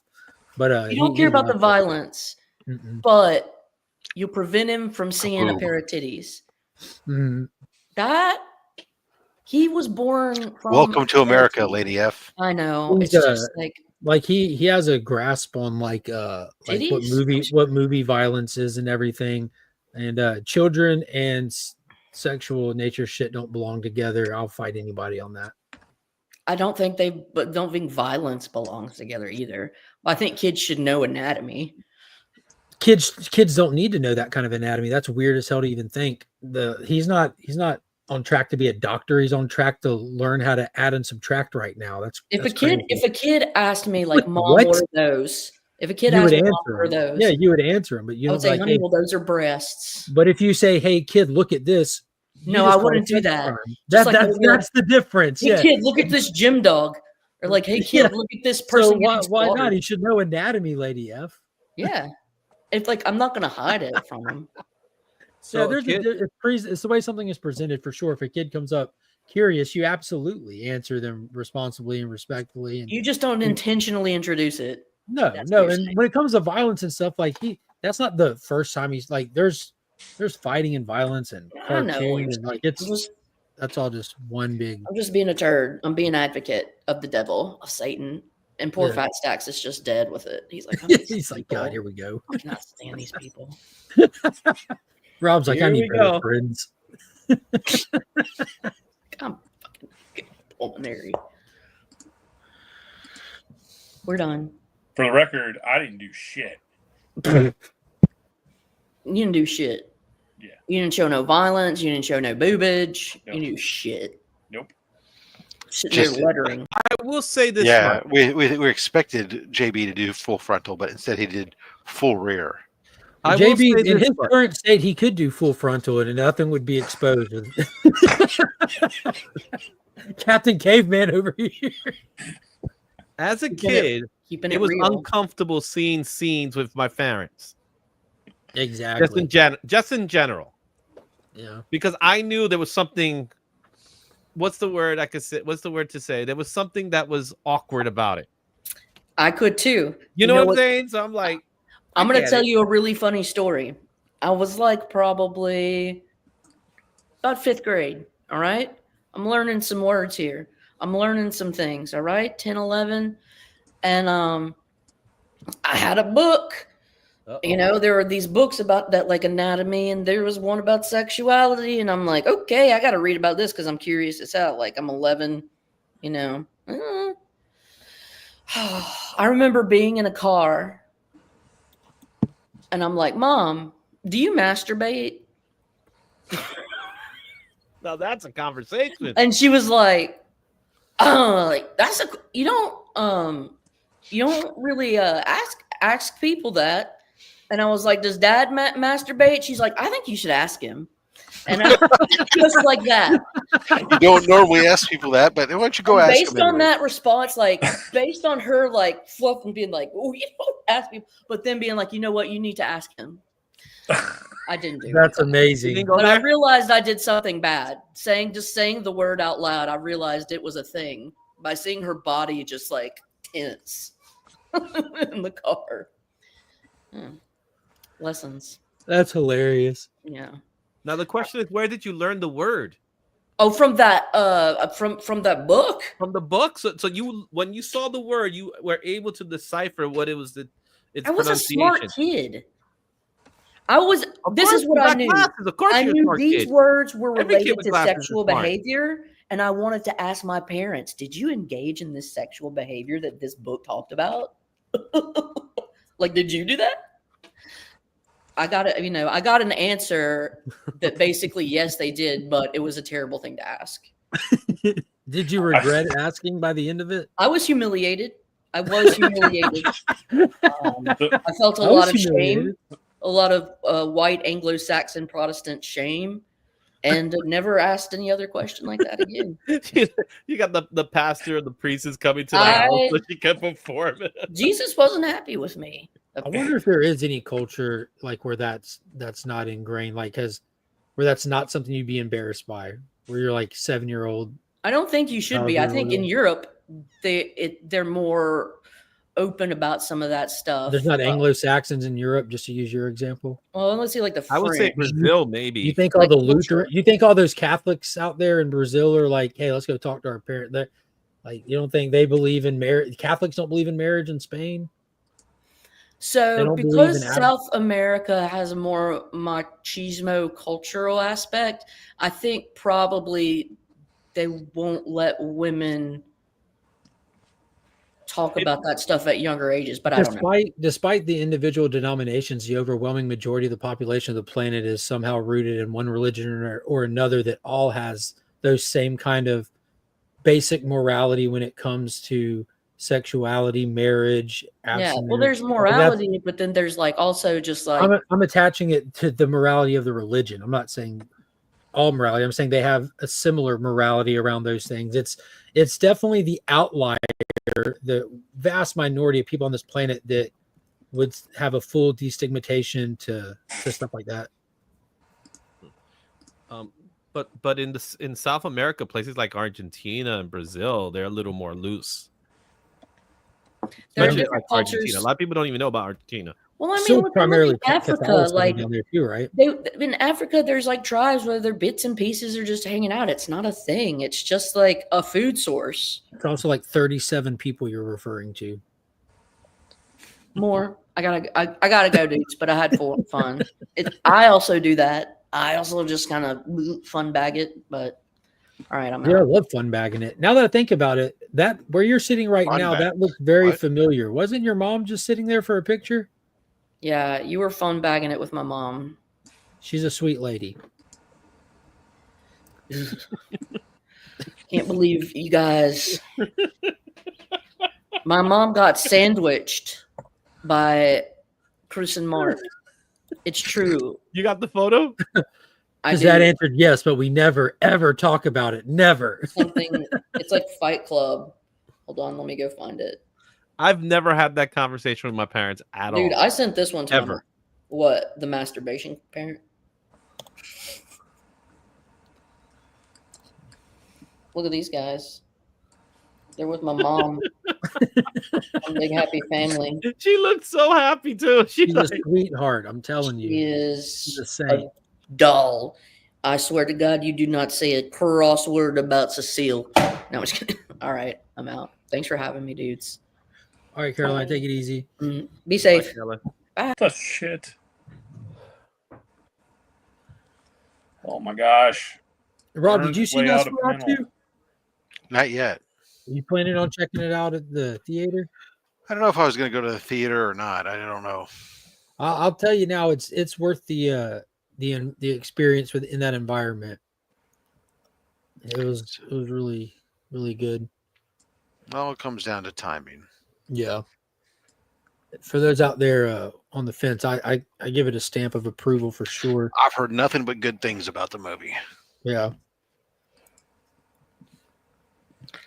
Except for JB. I like the JB director's- said it was absolutely atrocious, but then again, it was backwards day. So Yeah. Well, as JB being a werewolf, his nemesis is in fact vampires. So Yes, I thought it was awful, but then I realized I was actually watching Moana 2. But the letters were great, weren't they? I like the director's other movies, so I need to see it, but I don't know if I'm going to do the theater or not. Who's the director of Nosferatu? Eggers?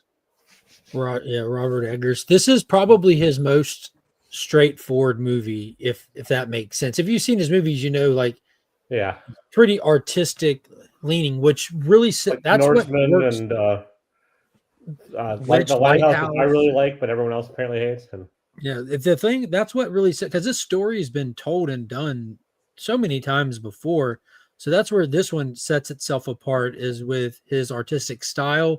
And this one is so performance driven. It's exceptional in that sense as well. I've yet to see The Witch. I need to check that one out, Rad. Yeah, I haven't seen that one either. You gonna see Werewolves? The new one, the Wolfman. Yeah, or Wolfman. Werewolves, the Frank Grillo movie. Yeah. You got there's one called Werewolves where it's like it looks like The Purge but with werewolves almost, which ironically Frank Grillo was in The Purge too. But the new Wolfman movie from Blumhouse is coming. That looks pretty solid. They're talking about trying to launch another cinematic universe out of that. The Dark Universe version 2. Yeah.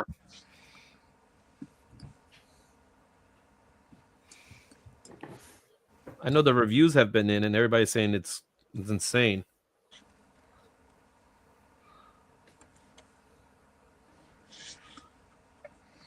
I don't want to work anymore. All right. Well, you don't want to work anymore. I'm actually gonna have to actually go pay attention to work now. Enough. Even the rest. Now the West Coast is waking up, so now I got Europe, East Coast, and West Coast pinging me. That means it requires more of my attention. That's unfortunate. Damn bastards. Oh, I got. Oh, Mark's gone. I was gonna show it to Mark, so he's not there yet. When he comes back, I'll show it. There he is. All right, guys. I'll talk to you guys later. I'm leaving for good this time. All right, Rob. Is taking inspiration from a man, JB. Smoke bomb.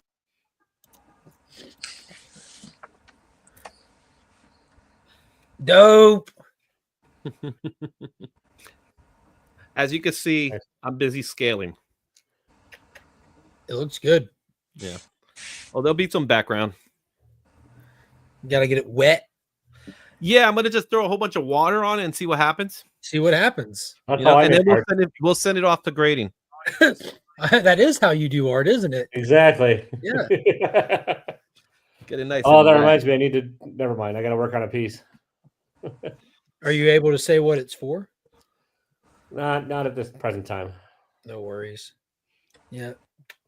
Izzy's doing that Aquaman to put in the Legion loot for this month. Nice. Oh yeah, that's a. Huh. I'm throwing an A on Whatnot right now. What is it? Winking. Remember him? Mm-hmm. Alex Winking. Mike. He's selling on Whatnot right now. Oh, nice. The dog is now confused and offended by the snow on the ground. But the Legion loot, I got an A cover for Aquaman if someone wants a reader copy. Grab the character foil for it. And dude, I had to get this out of the back issue because it was just cool. That's a good JR cover. It is a good JR cover. You know, he does a lot of stuff these days that he mails in. He did the same thing when he was on Action. But that's a legitimately good cover. Yeah, it is. So I grabbed that. Could it be in this particular instance that his inker has helped him out instead of being Scott No, Hanna?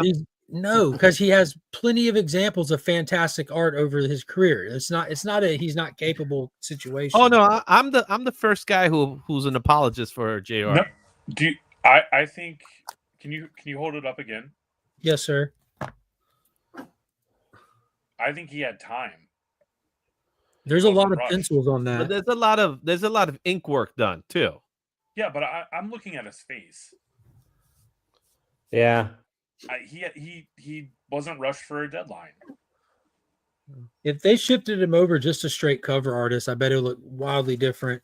And then the whole 4-issue series from 1986 that features the first appearance of the blue costume, which that whole series in there. Contemplating. Well, I got Aquaman signed by Chuck Brown, who did this run, the most recent little run coming out of the Jackson Hyde era. Signed by the writer. First appearance of Ocean Master. I need to get a new bag for that. That's pretty dope. So that's the Aquaman stuff plus the Izzy sketch. I'm thinking about throwing these in there. I'm not sure yet. I might wait till that World's Finest comes out and do a Frank Miller. Maybe hold on to that one for like worst cover artist. Slowly put together a Frank Miller themed month where you have some of these covers that everyone hates, but then put in some like shit like the Dark Knight Returns, you know, like where it's undeniably a fantastic year one. But I got some more of the character variants because I don't know if everyone picked up Metamorpho 1, which was great. It's got this Silver Age feel to it and everything. And with him coming to the Superman movie, people might have some more curiosity. And then the Atom Project, Captain Atom, that was a solid issue. Both of those tie really closely to the Justice League book out right now. And I saw everybody was excited about Magic getting a series. And I got this dope David Nakayama variant. This isn't to that new series, but it's a really cool cover. But I'm on the fence if I even want to get rid of it because the Ghost Rider, I want to see what book it is first. But that's that's a nice one. I don't always love his stuff, but I like that. Yeah, That's another one. we did like that run of covers that were kind of, I think, like they were exclusives, but they were in a lot of different online retailers. Yeah, like around the Gwenumverse time era, where like they had all the different female Gwen was every character ever in the Marvel universe. That Ghost Rider looks super cool. I gotta figure out Ghost Rider.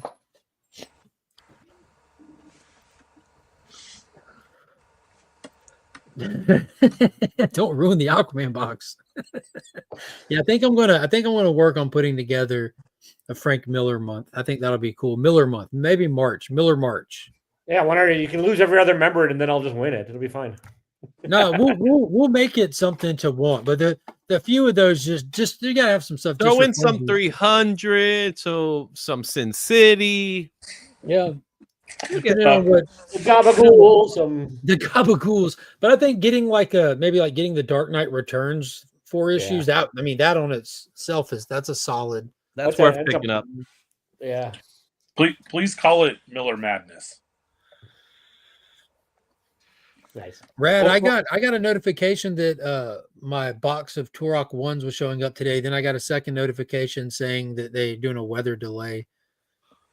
So Neither rain, nor snow, nor sleet, nor hail. I was bragging about them when I got that like first notification, rain, sleet, or snow, and then they're like, psych. Yeah.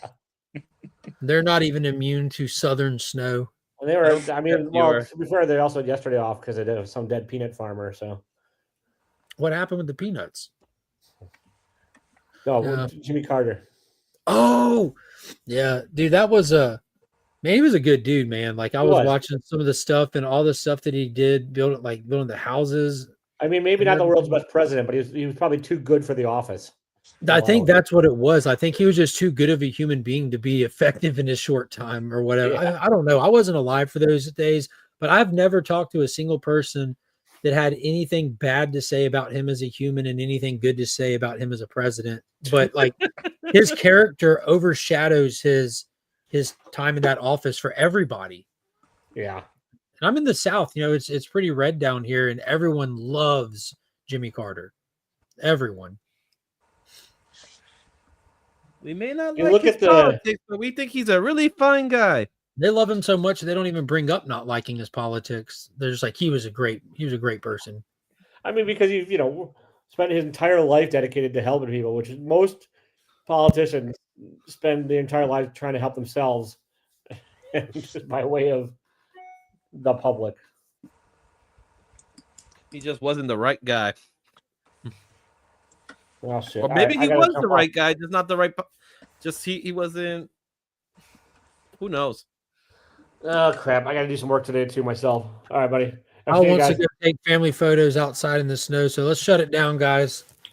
I hope everyone has a good day. Thanks for coming and hanging out. And in the mixes tonight at 9:00, come hang out over there, win some cool prizes, always giving stuff away, and then all the stuff and things. Yeah. See everybody. Peace.